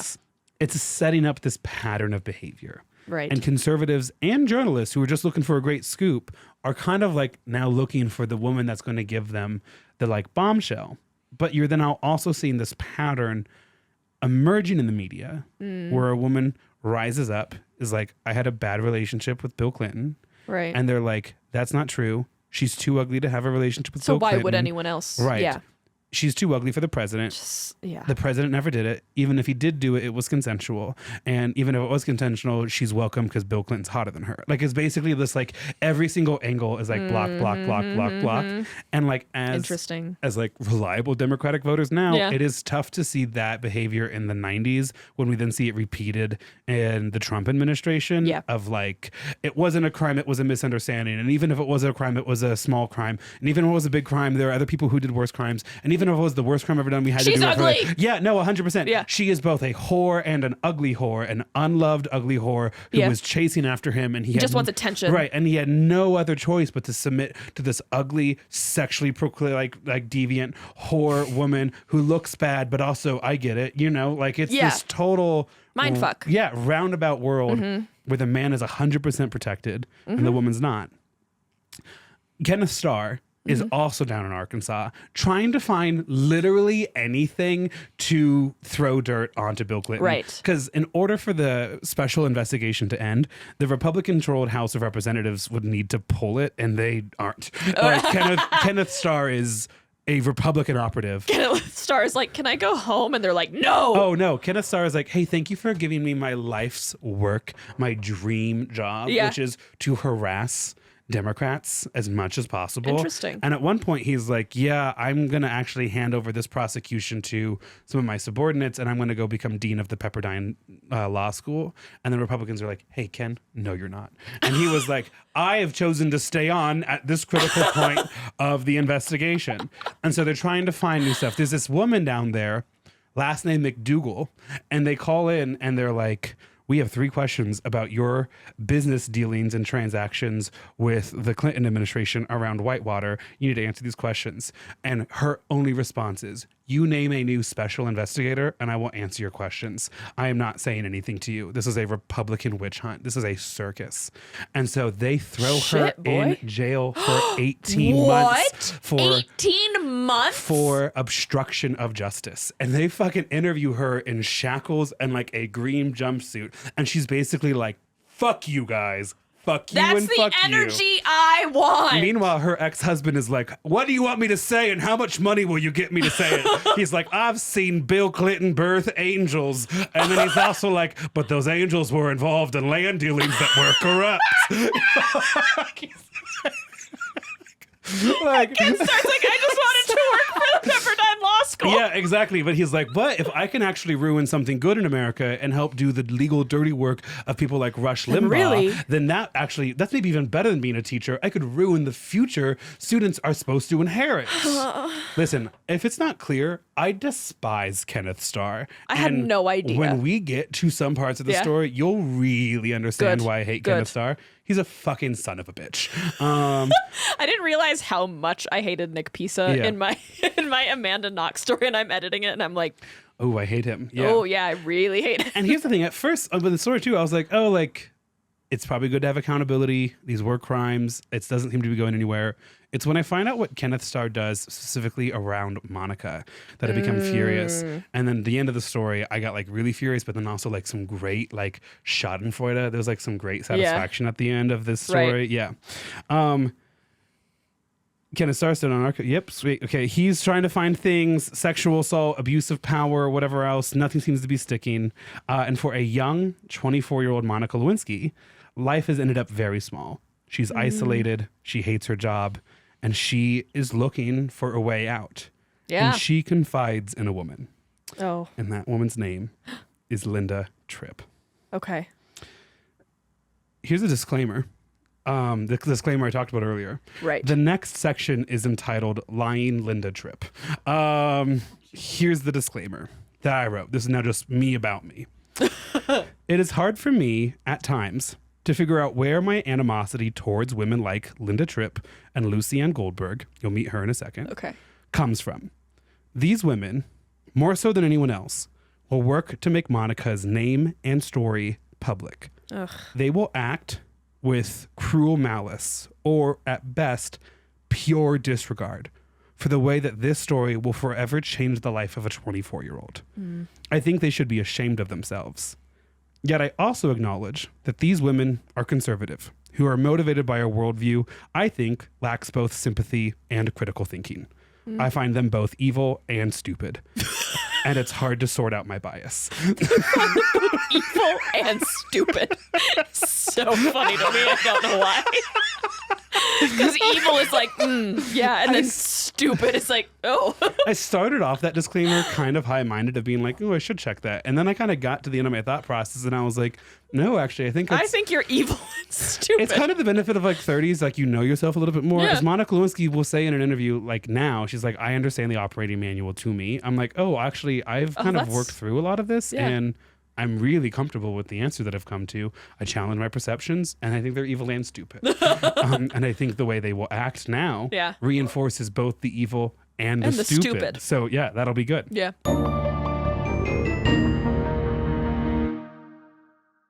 Okay, so next section, Lying Linda Tripp. So Linda Tripp, new name to the story, Linda Tripp had worked in the White House before she met Monica Lewinsky. Mm-hmm. She gets hired by the previous administration, George H.W. Bush, as a secretary. And but this is still at the Pentagon. No, this is at the White House. Okay. And then when Clinton wins in 92, the Clintons ask her to stay on. Her role had been more as like secretary as opposed to advisor. Secretary, I think you mean. What did I say? I'm kidding. Okay. Secretary. Oh, is what I funny. corrected. Her role had been more as a secretary. And in like 92, when like the internet is like still very, very new and like you don't really have, I mean, you have like kind of like the green typewriting screen or whatever. Right. Secretarial skills are really, I'm now so conscious as to how I say that word. Secretarial. It wasn't because of anything you said. I just thought it was funny. No, I know. I'm just now really cueing into all the vowels. Secretarial skills are really important for something like that because there's so much copying and typing. Mm-hmm. If someone wants to take notes, you literally have to have someone in their handwriting notes of the meeting and stuff. So it wasn't unusual for her to stick around. But she doesn't last super long in the Clinton administration, where they give her what is technically a promotion to the Pentagon. But you're starting to see it's kind of like technically a promotion, but get out. Yeah. My theory is that because Linda Tripp is an awful person who evil and stupid is what you said, people didn't really like to be around. They were like, your knowledge of these institutions is helpful, but we have to then be around you, and that sucks. it's not that helpful. Yeah. You know? It's just not worth it. Correct. And so Monica and Linda end up at the Pentagon together. Okay. Monica had met Linda kind of, I think, very briefly at the White House. So they knew each other. And then Monica was new at the Pentagon. And she was like, oh, I kind of know Linda. Right. And Linda had no friends. And so she was easy to start talking to. Okay. It was basically like Monica didn't think she was going to be there long. So she didn't make a lot of friends. And Linda didn't know what she was doing with her life. Didn't have any friends. But here's the thing. Linda's so mad at the Clintons because she loved the White House. Like, just the White House. Like, not even necessarily so much the people that were there, although she does end up growing a deep hatred of Democrats and Bill Clinton. Her life's dream had been to work in the White House. In the White House. And they fired her from that, essentially. I mean, they gave her a promotion. Yeah. But they fired her from it. Yeah. And so Linda's dream had always been to write a book about the White House. So she contacts someone who knows conservative literary agent Lucianne Goldberg. And she's like, I want to write a book about the White House. And Lucianne is like, no, that's so boring. Like, what's your angle? Like, it doesn't and what's mean your anything. Second idea? Right. They're like, I hate that so much. And Lucianne was like, for sure. Linda goes back to her job. Yeah. She forms now this close relationship with Monica Lewinsky, who doesn't have a lot of friends and feels like it's that intergenerational gal pal friendship you have at work, right? Yes. Like, if you work in like an office, you know exactly what your 55-year-old coworker was doing in the summer of '85. You know, like they're wondering like what's the hot tapas bar. What you weird know? injuries they have now, and like where their grandson is, and they're stretching their arm. Your arthritis acting up again. You know, you know, Bill and I threw the ball around. It was opening weekend or whatever. You know, they have lawn chairs that they swear by. Yes. There's a lake for some reason. You know. And a boathouse that you're always invited to, but God forbid you'll ever go. And their names are always like Tammy or Linda or like, you know, it's like Amy Lynn, right? Like it's those names, it's those women who are, by and large, I don't mean to insult, the most incredible gifts. Women. They are the high school English teacher of corporate offices. And they are what keep these kinds of offices running. Correct. A lot of the time. Yes. But because women are never appreciated for their labor, and so they were just given more jobs to do when they're good at it instead of promotions. Yeah. Linda Tripp is not that woman. She's an awful, vile human being, but kind of fits in. Stupid. Evil and stupid. It works so good. And she's like, so Monica starts to confide in her, and they kind of become gal pals, and they talk on the phone because there isn't texting or anything, and it's inappropriate for you to talk about this at work. Yeah. I mean, they'll talk about it kind of in the cafeteria a little bit. Right, yeah. But basically, Monica starts to share with basically exclusively Linda some details about how tough this is because they both ended up at the Pentagon after working at the White House and didn't really want to be there and stuff like that. And so Linda goes back to Lucianne a year later and she goes, I have a story for you about a very young intern who is still having a relationship with the President of the United States. And Lucianne Goldberg says, absolutely. Absolutely you do. Oh my God. And then, go ahead. I'm just expecting like a Watergate moment where like go to this parking garage, walk 20 feet, order a cab, get out, order another cab, and then walk in the dark, and then we'll talk about it.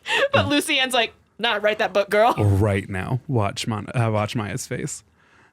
Monica is living in the Watergate during this entire experience.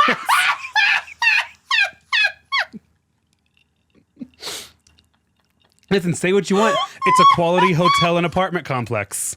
They do a good job. Too? Oh no, the Watergate is both offices and hotel, apartment, condos. It does all four. Why is it trying to be a 5-in-1 body wash? It's a 15-minute city, babes. They were doing it before anyone else. 5-in-1 body wash. And I'm like, oh, you mean the future of engineering? And every time you see like aerial photos of the Watergate, it's like this beautiful curved building with lots of windows, and like every single window has a patio to it. I'm like, I get it. You know what you're selling, girl, you know? And like, you're kind of infamous. Oh, yeah, go get your tits out. Yeah, you were kind of that girl, you know? Little like, did she know she would be the next Watergate. Mm-hmm. Now, her own scandal would be called Interngate, based off of the apartment complex that she was living in. So here are two direct quotes from conservative literary agent Lucy Ann Goldberg, talking in this documentary in like 2018 without a speck of remorse, a speck of self-awareness, people are a speck wild. of apologetics. Quote, it wasn't so much about bringing him down as it was like, open your eyes and see who this man is. And then I have Lucy Ann Goldberg, conservative literary agent, who was definitely just trying to bring down Clinton. Yeah, but they hate the woke people, right? And was totally fine ruining Monica's life. Yeah, whatever. And then in this conversation, the interviewer asks Lucy Ann, Linda was going to have to betray Monica's trust. Did you, Lucy Ann, ever talk to Linda about that? Yeah. And then Lucy Ann responded with, no, never. One thing I never talked to Linda was trust. Jesus Christ. And then, and you know when documentaries do this, and it's like chef kiss moment, immediately they play Goldberg's tapes of this entire incident, which also got caught up into everything. And Lucy Ann Goldberg says to Linda Tripp, she's like, now you're going to have to really rat on Monica when you start to like record her. You're going to have to really rat on her. Are you okay with that? And Linda's like, yes, yes. I mean, this is beyond. When they do that. I never talked to Linda about trust. Now you're fine breaking your trust, right? If I could specialize in specifically that moment in documentaries, I would. That form of editing. And so in this phone call, which Lucy Ann Goldberg apparently records everything. At one point, she says on her own recorded phone call with Linda Tripp that when we meet with like the FBI or their lawyers or whatever, I want to make sure it's clear I don't want them wired because I'm going to be wired. And then they both laugh together about it. They're like, ha ha ha, so funny. On tape. Richard Nixon? Yes, on tape, Lucy Ann Goldberg says to Linda Tripp, okay, I need you to just go ahead and record your phone calls whenever Monica calls. One-way recording, that'll be totally fine. Do you know how to use a recorder? And Linda Tripp is like, no. And then she goes, you go down to Radio Shack, and I'm sure there's a nice young gentleman there who'll be more than happy to show you how to use it, right? Wow, the 90s were a crazy time. No, I know. And every single time I see Linda Tripp's face, she just looks so annoying. I was like, I don't think anyone would want to help you at Radio Shack. You look so annoying. You look like you have, it's like a Karen haircut before it was a Karen. You just look. You sound like every high schooler of yours I've ever talked to that has beef with some other speech and debate kid that they've never talked to. They just like look so annoying, you know? Well, yeah, and like, you don't even understand, mister. Like, it's just like every time Linda Tripp's photo would be on the television, it looked like she was actively trying to decide if this fart was going to need a wipe afterwards. And that's how you know I work around high schoolers. Such a specific and real insult. And so Linda does immediately. Linda immediately starts to record all of her conversations with Monica and essentially starts to ask and poke and probe questions to get Monica to say more on the phone. She's literally intentionally entrapping her. At one point, Monica has shared with Linda that she still has the blue dress that has some of Bill Clinton's semen on it. Oh, okay, and that's crazy. She is going to, they're girls, they're just chatting, right? I mean, that's Monica's crazy that Monica kept that. Right. Monica's like, I'm taking it in to get cleaned this weekend. And Linda Tripp goes, don't do it. And Monica was like, Ew. Why? That's so gross. I think she literally says you on the phone. And she goes, I just think maybe you might need it for protection or something. And Monica's like, protection from what? And we don't even put like a soiled dress like that. And Linda's like, put it somewhere where no one else is going to find it or anything. But I think you got to preserve that. I think you got to hold on to that. You never know when you're going to need it in the future. And Monica, who is like 23, 24 in the story, talking to a woman in her 40s, is like, okay. Yeah, to be fair, if Linda wasn't evil and stupid, as you put it, I think that's a fair piece of advice from an older woman working in politics who's aware of the power dynamic, right, and Bill's history. I think it's evil and malicious because we know what she's gonna try and do with it. Correct. But like in general, I can see the point. Sure. Yeah. I would also argue at this point, Monica Lewinsky has like a dozen different personalized gifts from Bill Clinton to her that later on prosecutors will also use to prove that they had a relationship. That's and not they weren't DNA, strangers. Though. No, it's not DNA. So now Linda has this issue. How do we get Monica's name into the press and circulated without me being the one being like, I'm friends with Monica Lewinsky and like, guess what she's told me and whatever. That makes sense? Yeah. So. Oh no. Linda. Oh my God. Puts a call in to some conservative lawyers who pass the message along to Ken Starr in Arkansas, who is spinning his wheels and struggling to find a way to pen Paula Jones stuff, Whitewater stuff, whatever, on the president. Right. And they're like, there's this woman who's young, actively working for him now, who's in a sexual relationship, and there's evidence. And we just have to find some way of like getting her circled into all of it. And they're like, boom, dope, awesome, amazing. We're going to use Linda. And they do. Here's what I wrote. Linda Tripp, in search of her own fame, betrayed the trust of a young friend and coworker and kicked Monica Lewinsky into the private eye. Also important to note, Monica Lewinsky hadn't broken the law. No. She did not view herself as a victim of the president. She wasn't suing him. She wasn't seeking compensation. And having an affair isn't against the law. No. All legal action that is about to be taken against her will be to try to help out the Paula Jones case. A case Monica's not party to, has never met Paula Jones, doesn't want anything to do with, actively disagrees with the aims of the Paula Jones case. Right. And that case against Bill Clinton, Paula Jones wants two things: about $700,000 that she's claiming she's going to donate to charity, and a formal apology from Bill Clinton. Okay. End of things that they want. Wow. And so Linda goes into a conversation with Monica Lewinsky, because Monica's like, Linda, who did you tell? The FBI is now contacting me, asking me to comment about my sexual relationship history with the president. Who did you tell? And she's like, I haven't told anybody. I don't know what you're talking about. And so Monica's like, I signed an affidavit that said I've never had a relationship with the president, whatever. Yeah. And then a couple days later, Linda was like, oh no, like, because of my time in the White House, like the FBI is like talking to me now too. And they're asking like, do I know anything? And well, Monica, I know everything that you've shared with me. And so I can't say I don't know anything.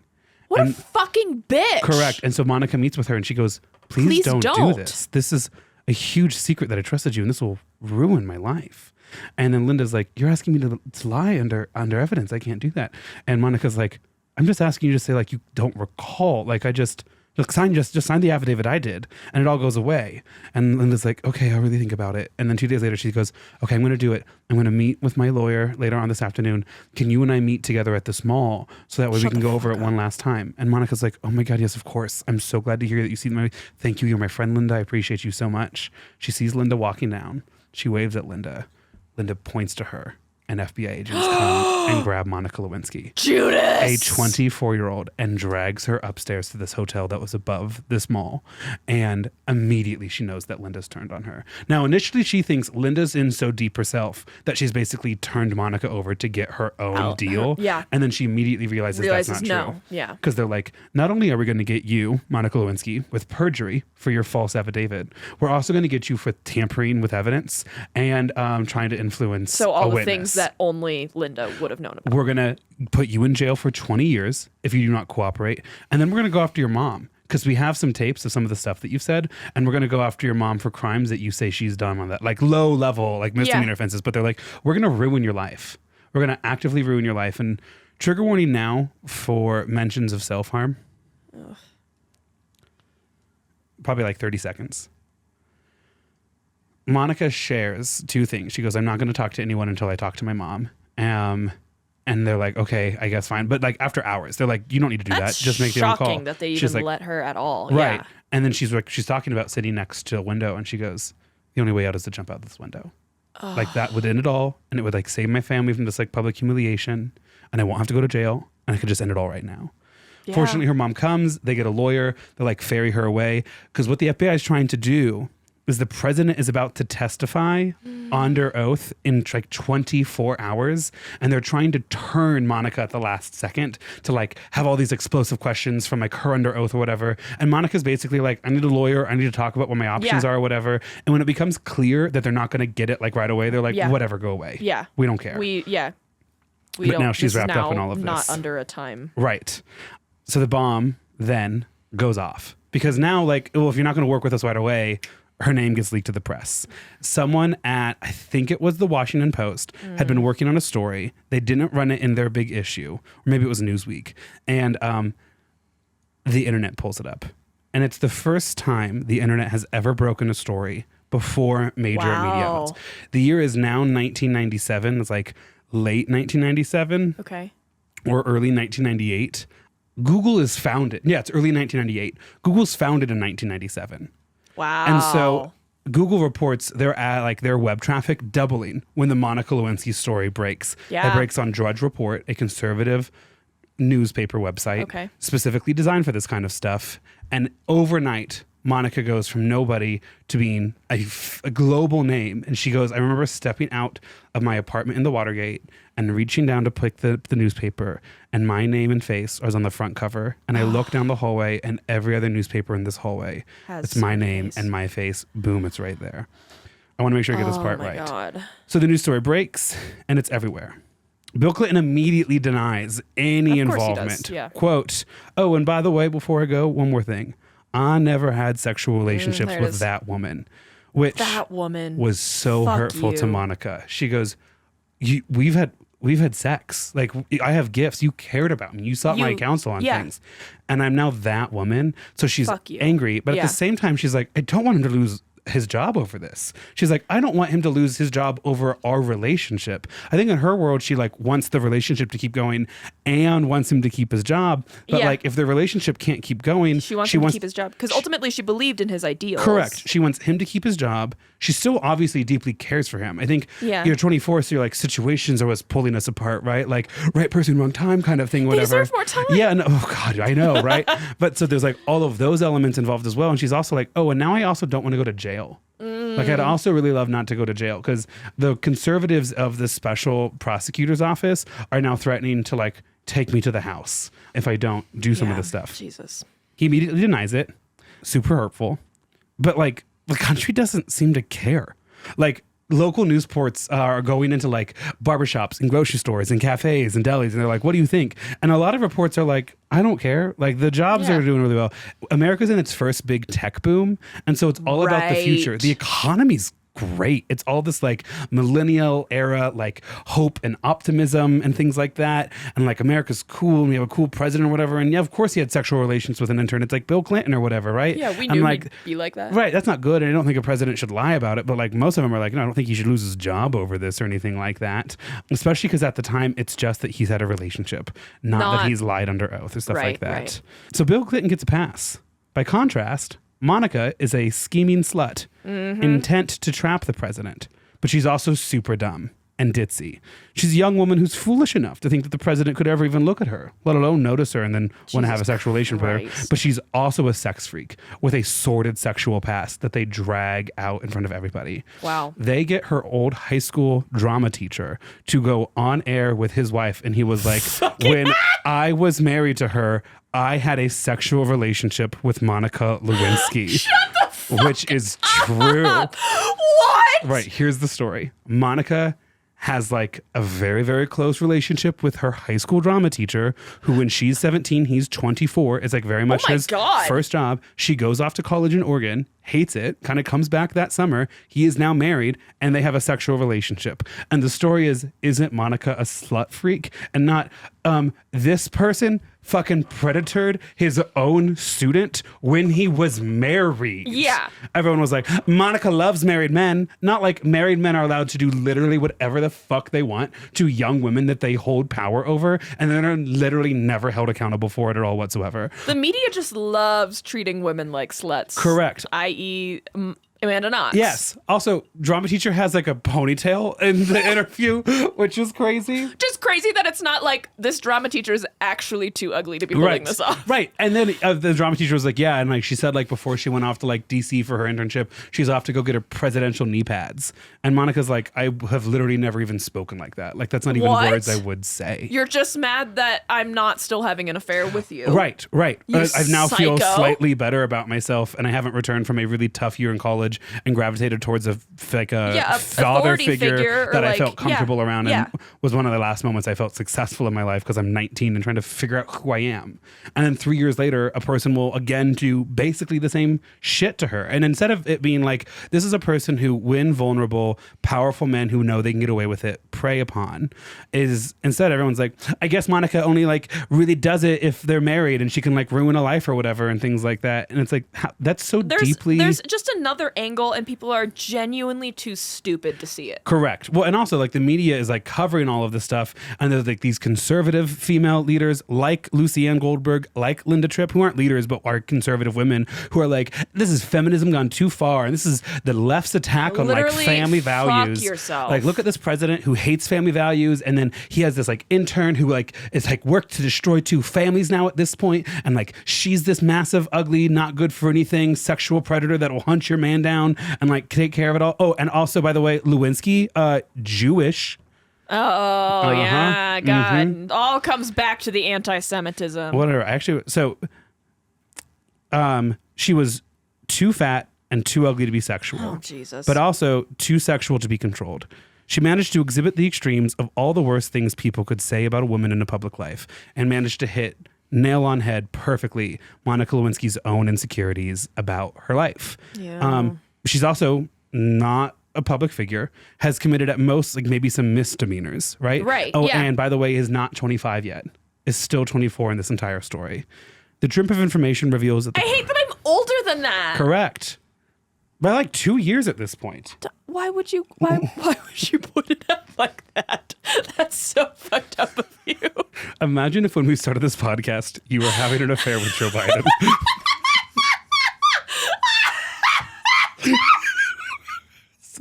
Mainly so I could say that. That's mainly why I pointed it out that way. And of course I had to like stand by you or whatever, because I do fashion myself like a Hillary Clinton type. So I just love a pantsuit. And you would rock a pantsuit. Absolutely. And I do want to be the more powerful one in my relationship. I don't know about that. As if they were papers. The episode of The Office where they bring back interns, and Pam's talking about how it's great to have interns back. They had to stop after the Monica Lewinsky incident. It's like, oh, he didn't do anything. He just made too many comments about it. Yeah, no, exactly. Correct. Yes, correct. Oh my God. Okay, so the Tripp of information reveals that the president probably did lie under oath about his relationship with Monica Lewinsky. Oh my God. And since the conservative media especially hadn't been able to take Clinton down for any of the other conspiracies they had worked to construct, they go after him for this: lying under oath and technically probably obstructing justice, but around an investigation essentially into his sex life.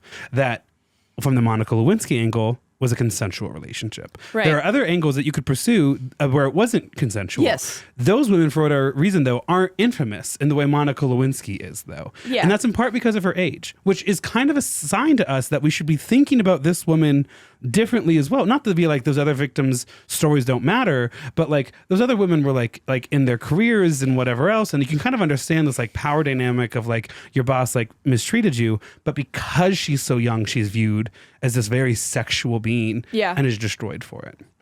It's so fucked up. So the slow drip of information results in a grand jury being arranged to decide if they're going to try Monica Lewinsky with some of these charges of like obstruction of justice. And at this point, they talk to every single person who they believe Monica could have talked to them about her relationship with Bill Clinton.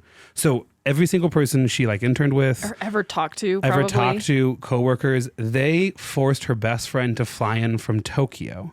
Oh and my then God. While they're talking to her best friend, like their best friend's being prosecuted in front of the grand jury or being questioned under the grand jury. And they're like, did your friend ever talk to you about her sex life? In what ways did she describe having sex with Bill Clinton? Please explain the sexual acts she did with the president. Please tell us when she described these sexual acts. Did she enjoy these sexual acts? And probably they're like old crusty white men asking this. Doing this in front of a grand jury of technically just like random Americans polled for this. Yeah. But like this person was like, this was information shared with me in like the deep sacred privacy of like a close friendship. Stuff that in relaying this information back to Monica, I wouldn't ever describe it in this detail, you know? Yeah. Like, it's not necessarily a violation for you to tell me this stuff. It's like, oh, wow, girl, yeah, absolutely get after it. Yeah. But I would never, like, this is yours. Like, this isn't my stuff to share. Yes. And so it was so gross to say out loud and felt like such a betrayal. And then they called in Monica's mom. Because, of course, Monica is talking to her mom about her career and life, and maybe Monica's mom knows a little bit about her relationship with the president and whatever else. Not a ton. Yeah. And they question her for 2 days until basically Monica's mom breaks down in tears and stops answering questions in the grand jury room. And then she leaves. And because this case is being so well covered, there's all these photos of Monica's mom, Marcia, leaving the grand jury room, just like in tears. And in many ways, the intense pressure on Monica's mom is what breaks the grand jury's like indictment into Monica. They're like, maybe we went too far. Yeah, you're pushing this too much. Correct.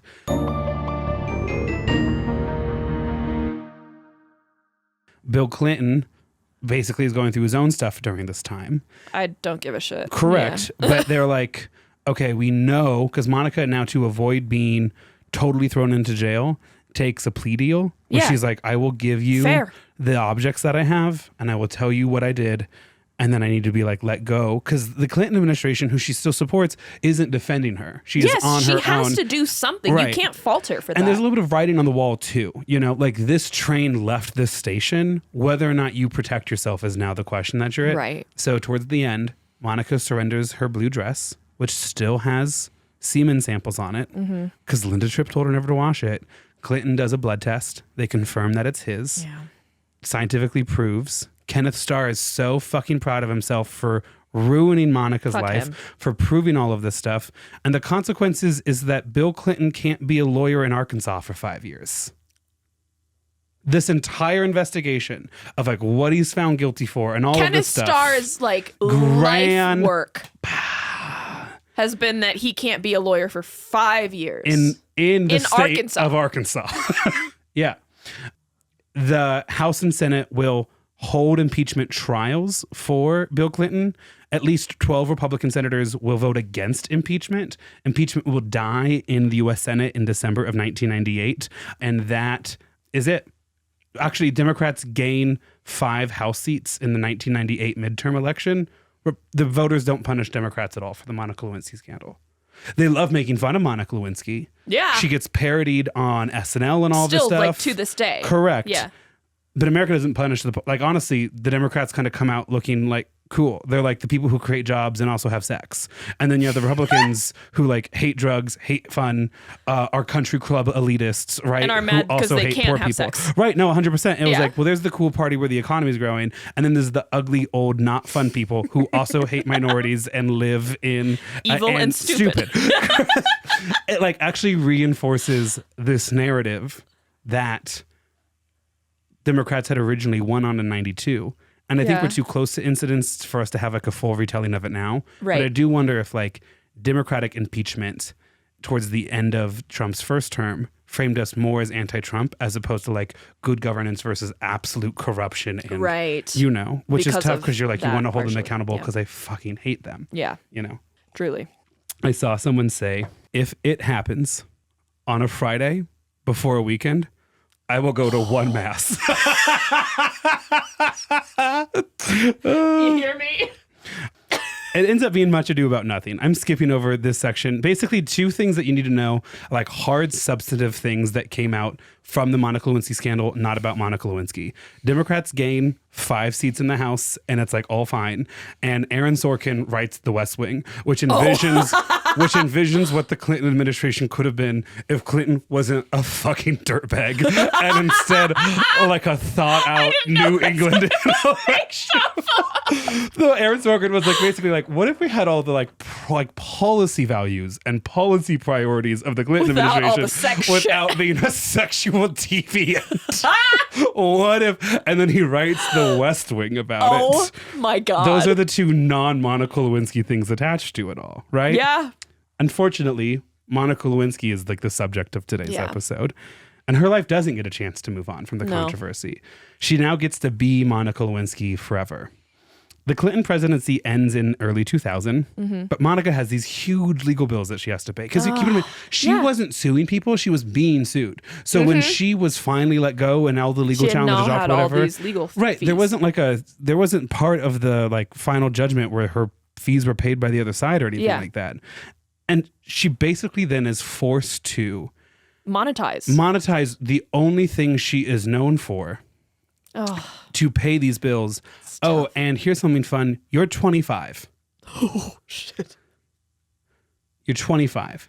So one of the things she does is she does commercials for Jenny Craig. And she's like, hi, you might know me as Monica Lewinsky, the like fat girl from the 90s who was blamed apparently for Bill Clinton's infidelity. That's why I trust Jenny Craig. She creates her own line of handbags, the Monica bag, that sells kind of okay. Yeah. What are some of the other jobs? She has some truly kind of out there jobs. She does an interview with Barbara Walters where she basically has to do an interview with Barbara Walters. That sucks. Where she gets paid like $1 million for the international like rights to that or whatever, but it's just like a drop in the bucket for like the bills that she has to pay. Yeah. There's still a lot of traveling that she has to do. And also like she's not being employed. Like no one's hiring her. No. HBO does a documentary about her in 2001 called Monica in Black and White.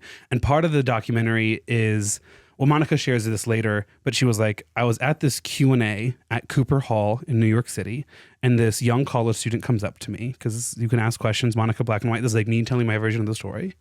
And he goes, what's it like being America's premier blowjob queen? And she just has to sit there for a second, and she goes, well, I would say that's really insensitive to me and my family. Like, I would say that's a really like mean and inappropriate thing to say to me. Or to anyone. Right. Also, like fair. Right. Like wildly inappropriate. But like this is now the life that she has to live in because she needs the money. Correct. Like she literally can't be employed anywhere else. And it's not like the Clinton Foundation is hiring her, who I mean for obvious reasons are like distancing her. And then like, you know, Hillary Clinton runs for US Senate in like 2000 or 2002. Yeah. So she gets like asked questions about like how she feels about Hillary Clinton stuff. She voted for Clinton, by the way, in 2016. Good for her. She like voted for Hillary. She was like, Republicans are still fucking awful. Yeah, like, I'm not gonna. Right. Yeah, my values have not changed. Right, correct. Unlike Frank Sinatra, by the way. Oh, you don't want to be friends? I'm going to take my ball and leave. I'll be best friends with Nixon. And then in 2006, she basically disappears. She like raises enough money to like pay off the bills that she has. Yeah. And in 2006, she moves to London. She gets accepted into the prestigious London School of Economics. Hell yeah. And she earns her master's degree in social psychology. Her thesis, quote, In Search of the Impartial Juror, an exploration of the third person effect and pretrial publicity. Wow. And then she disappears for a decade. And then in 24, she reemerges onto the scene with this article in Vanity Fair. Yes. And what she's talking about now in 2014 is she goes, I'm really concerned about the culture of online harassment and bullying. and is perhaps maybe the first person to ever be online harassed bullied, like and literally, bullied in this country. Yeah. This is something that I'm deeply passionate about. So this is the final section, kind of Monica in her own words. She kind of reemerges in 2014 and she becomes this tremendous activist for like listening to women, but also like being really aware of the power of like humiliation, like especially on the internet. So in 2014, Monica Lewinsky publishes an essay in Vanity Fair where she talks openly about what it was like to be humiliated on a global scale, to be one of the first people to ever be publicly shamed on the internet. And the way that shame and public humiliation for what had been a consensual, legal, and private relationship had prevented her even into her 40s from gaining employment or living a normal private life. Now, in 2014, she was re-emerging from her self-imposed silence to talk at length about what it was like to be at the center of internet shame and the choices we need to make to help victims. A few months after her Vanity Fair article, she spoke at the TED conference, and here is a couple clips from that. So she starts off telling a story about right before she spoke to TED, she had spoke at like some groups 30 under 30. And so she's talking about meeting this group of people, these 30 under 30s, and their relationship with her. And here you go. That meant that in 1998, the oldest among the group were only 14, and the youngest just 4. Oof. I joked with them that some might only have heard of me from rap songs. Yes, I'm in rap songs. Almost 40 rap songs. Because that's what her legacy was. Yeah. But the night of my speech, a surprising thing happened. At the age of 41, I was hit on by a 27-year-old guy. I know, right? I know. He was charming, and I was flattered, and I declined. You know what his unsuccessful pickup line was? He could make me feel 22 again. Literally no. Yeah. So good. I realized later that night, I'm probably the only person over 40 who does not want to be 22 again. Wait, she has such a good sense of humor about she does. it. Yeah. She's still super articulate. Yeah. You were right at the top of the episode when you're like, this girl's done therapy. This girl's done therapy. Oh, yeah. Like she's clearly worked through what it was Yes. like to live through this experience. And she's coming back now with this owner operating manual about like who she is. But like, that's not to say that just because she went through therapy, that she's not still deeply aware of like what she experienced or how it impacted her. Right. And so that's the next part 2 of the 3 clips I wanted to show us. Love the timestamps. Not parade. But the attention and judgment that I received, not the story, but that I personally received, was unprecedented. I was branded as a tramp, tart, slut, whore, bimbo, and of course, that woman. I was seen by many, but actually known by few. And I get it. It was easy to forget that that woman was dimensional, had a soul, and was once unbroken. That moment, Oh. like, always hits. Yeah. Because, like, yeah, like, she has this sense of humor. And most of us, a lot like Britney Spears, a lot like these people were like, oh, this woman who, you know, becomes just this one-dimensional punchline. Right. And, like, for instance, one of the last parts I'm going to talk about, she goes on Call Her Daddy with Alex Cooper like 2 or 3 months ago, 2025. Wow. Yeah. Yes. And she Oh my God, talks I about do it. remember Yes. that. Yeah. Yeah. That was perfect timing. I was Yes. like, wow, amazing. I almost emailed Monica Lewinsky and I was like, you actually answer all my questions in Yeah. these two. I don't, but she was like, I was on the list of Jay Leno's top 10 most common targets. And I was the only person who was not a public official. Like, I was the only private citizen who received that kind of treatment. But this episode is, and they were roommates. Yes. And so far, we haven't really had any example of like a roommate situation with Monica Lewinsky, right? She was betrayed by a friend, but she never like lived at the White House. She never lived with Linda Tripp. Did you think that Linda Tripp was the roommate? Correct. Okay, but then in my research and by listening to this TED Talk and some other things, she actually circles back around to a roommate that she did have. And it focuses on the story that I think Monica obviously wants people to know for her now. And that I think we owe her, which is who she was after what was done to her happened to her. Right. Because the relationship wasn't done to her. That was consensual. And the relationship, for its faults, isn't necessarily her fault being the weaker power player in that relationship.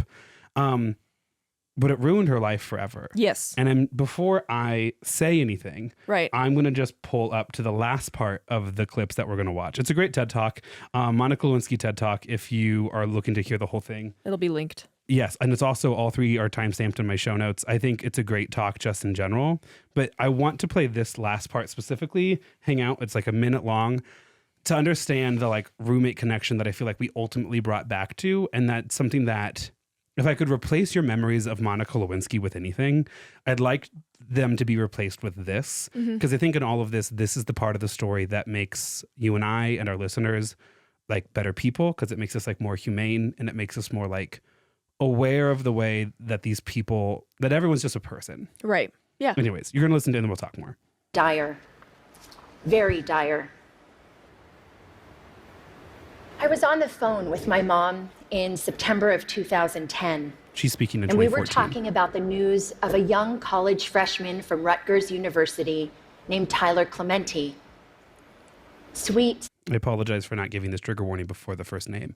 The next 3 minutes have mentions of self-harm and death from suicide.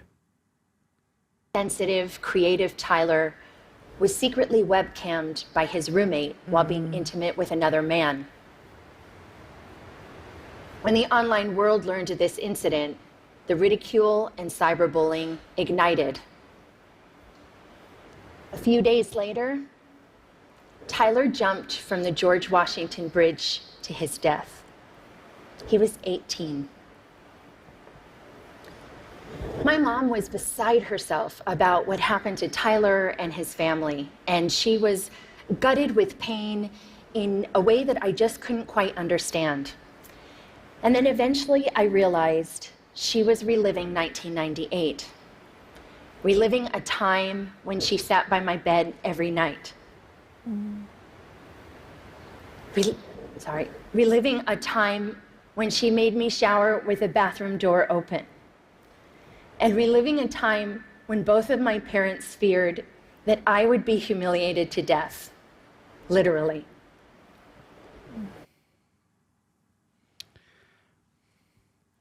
The American public almost killed Monica Lewinsky.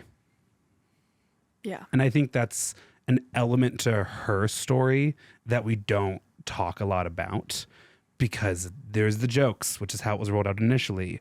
And then as we've gotten further from it, and there's this accounting around like Bill Clinton's actions and what he did and what he shouldn't have done, and that's important. And as we talk about the way Republicans absolutely used an unwilling young woman in their plot against him, that's important too. A crucial account needs to be amongst us as American voters to understand that our sheer joy in knowing the private details of a woman who was not offering those details willingly nearly killed her. And I think it's a really important question for us to ask, is if that information was so crucial for us to know for 5 minutes of joy on like the nightly news or the morning newspaper to like warrant someone almost killing themselves. Yeah. And I think there's other moments too where you see stuff like that. Like, this is going to be like such a weird tone change. I understand that. But are you familiar with, on TikTok, the antipasto gate? This woman went to a party she thought she was invited to because like a friend invited her. She didn't know the host. And she like walks in with an antipasto salad. And the hosts are basically like, we don't know you, get out of this house. Like, you're so... Oh, that would fuck me up. Correct. She posts a TikTok and she like is crying about her experience. And basically the internet has like taken joys in mocking this couple that kicked her out, to be like, what awful hosts, like what awful people would do that to a person. And what first felt like coming to her defense now feels like the public taking joy and making fun of a group of people that are being portrayed as like uneducated, lower income, classless, tasteless, who I feel like are now kind of being bullied beyond excess. Yeah. And I think the American culture has a real vindictive streak around stuff like this, and really rejoice in humiliation that pushes people completely out of life. Yeah. Monica Lewinsky was a college-educated woman who had worked in the White House and the Pentagon, and because of a consensual private relationship, spent much of her 20s and 30s broke or living with her parents. And they were her roommates. And they were her roommates because they were worried she was going to die because of the way everyone else was treating her. Ooh. So now is the like fun final 5-minute closeout of Are you the done with the lowness. audio? Yes. Okay. That TED Talk was about a decade ago. Yeah. Monica Lewinsky has continued to speak about her experiences, and as an advocate, she's actually starting a podcast network right now. Yeah. And she has a couple of like kind of insights now that she's 51 that she wants to share. So at the time, outside of the men that were like specifically targeting her, like Kenneth Starr, men made jokes about her, but it was really the women who she had always occasionally worked with or who would find themselves in front of the newspaper that oftentimes said the most vindictive things about her. It was specifically women coming for her. And that the criticism, which focused so much on both her personality and her like presentation, her personal appearance, hit on every single insecurity she had ever had ever. And so it was this like, she explained it on the Alex Cooper podcast where she goes, you know, when you're at dinner and like you reach across the table and your hand accidentally knocks the drink down and you're like so embarrassed and you go home that night and you're like, oh my God. And like, you're going to relive that forever. And I bet the people at the table next like saw, and that's like, I should never be allowed in public. Like that was so embarrassing. She goes, I lived that. That wasn't like a private reflection you have and then you've forgotten about it the next day. We had to draw the blinds in our house and we couldn't tell when it was day or night because every single person was reliving, commenting, laughing at this embarrassing and stupid decision I made when I was 22. Consensually, but when I was 22. I love the story of her getting hit on by a 27-year-old. That was like, I can make you feel 22 again. And she was like, no, thank you. Actually. Last couple things from Monica. I think Bill's behavior was more reprehensible than mine. But I will admit, I did make mistakes. Yeah. I still did things that were wrong, right? She's not like, I was this perfect victim and I was whatever. She's like, I understand I was in way over my head in a relationship that was so inappropriate on paper. Literally everyone else could see it. Yes. But at the same time, like, you know. I was young and had a crush on someone. Right. She said it was actually young women who insisted that we reevaluate my story after I published my Vanity Fair article in 2014. I published my article and the same original commentators were like, same Monica, same whatever, same spinning the story. And it was actually millennial and Gen Z women who were like, well, hold on a second. What do you mean she was 22? What do you mean it ruined her career and reputation forever? And that the president won re-election and had a great midterm and it was fine. And gets to his and life still gets to campaign. Yeah. People asked her, have you thought about changing your name? And they're like, does Bill need to change his name? Like, and what happens when I show up and then you find out I changed my name? Like, it's not like a name. Yeah, because you're going to recognize my face. Correct. And then I'm going to get ridiculed for trying to hide. And then this is the last thing. She goes, and I will say on top of all of this, I'm so lucky that I came from an upper middle class family that could support me, that could get me a lawyer right away when I needed to. Yeah. But when you're in a scandal like that, you understand why some women who get branded like that, who aren't as fortunate as me, make decisions. Like, for instance, to pose nude, right? You have kids at home, you have mouths to feed, you have a roof to keep over your head. There is no money coming in. No one will hire you. You need to support yourself somehow. And so the whole incident obviously made her super sympathetic. And now for the last part, I'm so excited. Bad endings for bad people. Fuck yes! Fuck yes! And we're going to go rule of 3, and I saved the best one for last. Okay. Lucianne Goldberg, the vile woman who empowered Linda Tripp, was charged in Maryland for encouraging Linda to record Monica without her knowledge. Good. Recording someone without their knowledge is a crime in Maryland. Good. The crimes were eventually dropped, but she was charged. Good. Lucianne Goldberg died in 2022. She's dead.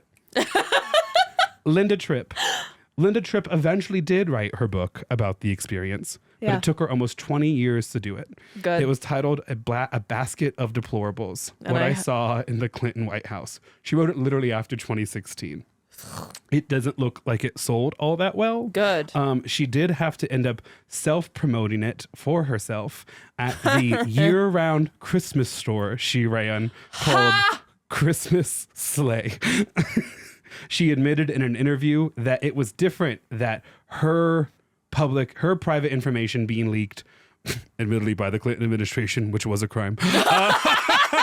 Her private information being linked, that was bad. But her leaking Monica's private information, that was good and it's different. And her being recorded, that was bad. But her recording, that was good and that was different.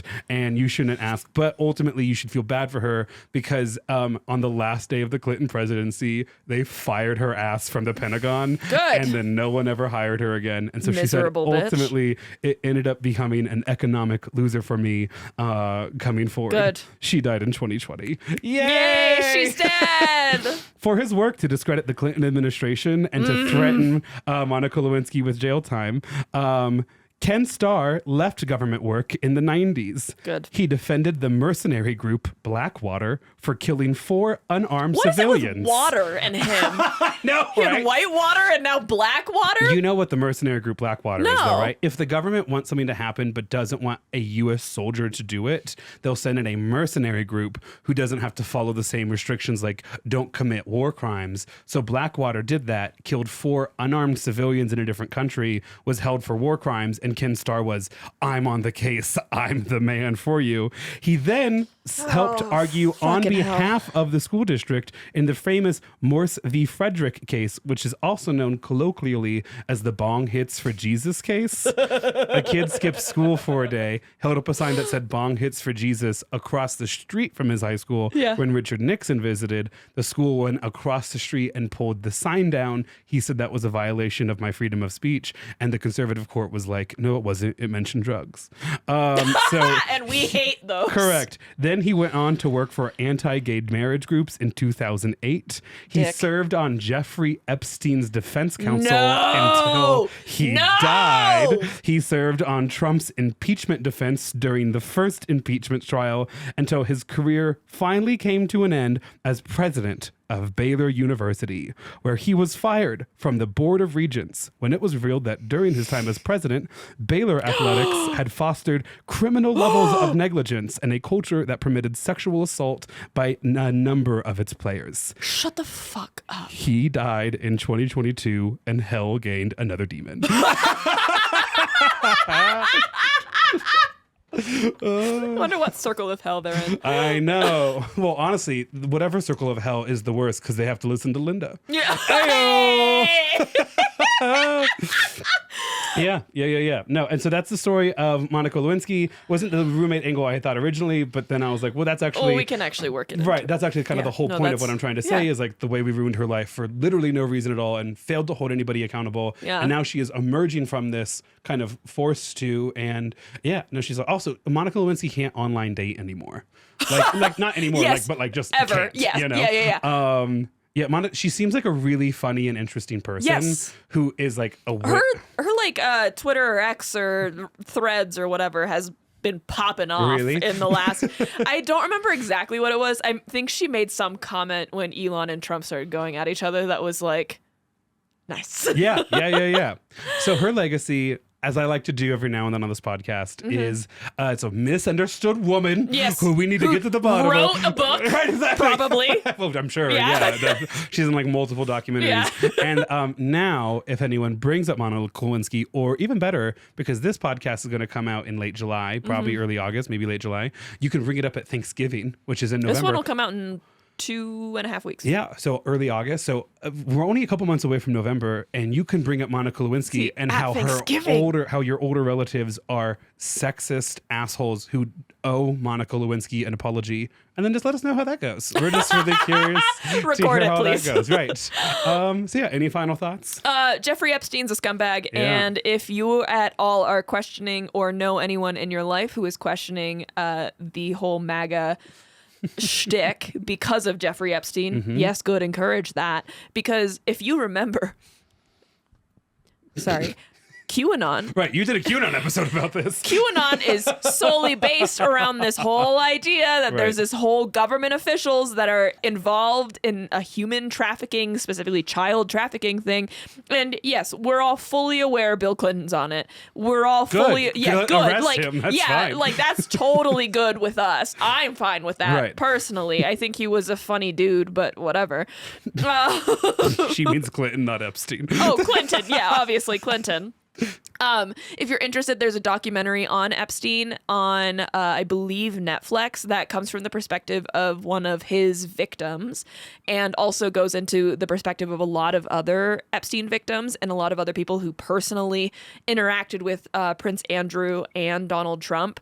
And so if you're like, well, I don't know, maybe those lists don't exist, or maybe they didn't alter that video that they now released, and now maybe Donald Trump isn't lying, I would highly recommend you give that documentary a listen or do a little bit of research into the whole situation, because whether or not Donald Trump is on Epstein's lists or any of that, it is highly suspicious the way that he is acting right now. And I think right now is a serious turning point in how Republicans are going to move forward in the next election. You saw the birthday card he wrote, Jeffrey Epstein, right? Did you see his comments? He was like, I don't draw pictures. I've never drawn pictures of women. That's not me. Donald J. Trump. Yeah. XOXO. I think he's signed as like pubes or something like that. Yeah, gross. Well, that's great. Just overall, I have one thing to not to be all like QAnon, but I have one thing to tell you off there. Yeah. Okay, so thanks for joining us. Join us on social media. Our next theme is Eye of the Beholder. So if you have stories for that, email us at willilaughdpod or submit it to our website, willilaughed.com. Our theme after that is word of mouth. Correct. Yes. You can find additional content on Patreon, and you can get personalized content from us. Perhaps you need to send out wedding invites and you think a video message could be great, or perhaps you just want to invite us to your wedding. Shout out to the person that already did. We're seriously talking about it. I can't remember your name, and also I wouldn't share that publicly. If you are that person, though, I am unavailable, but Grant is available. Right, so right. we'll get in touch. We're circling around. Yeah. All of that and more is available on Cameo.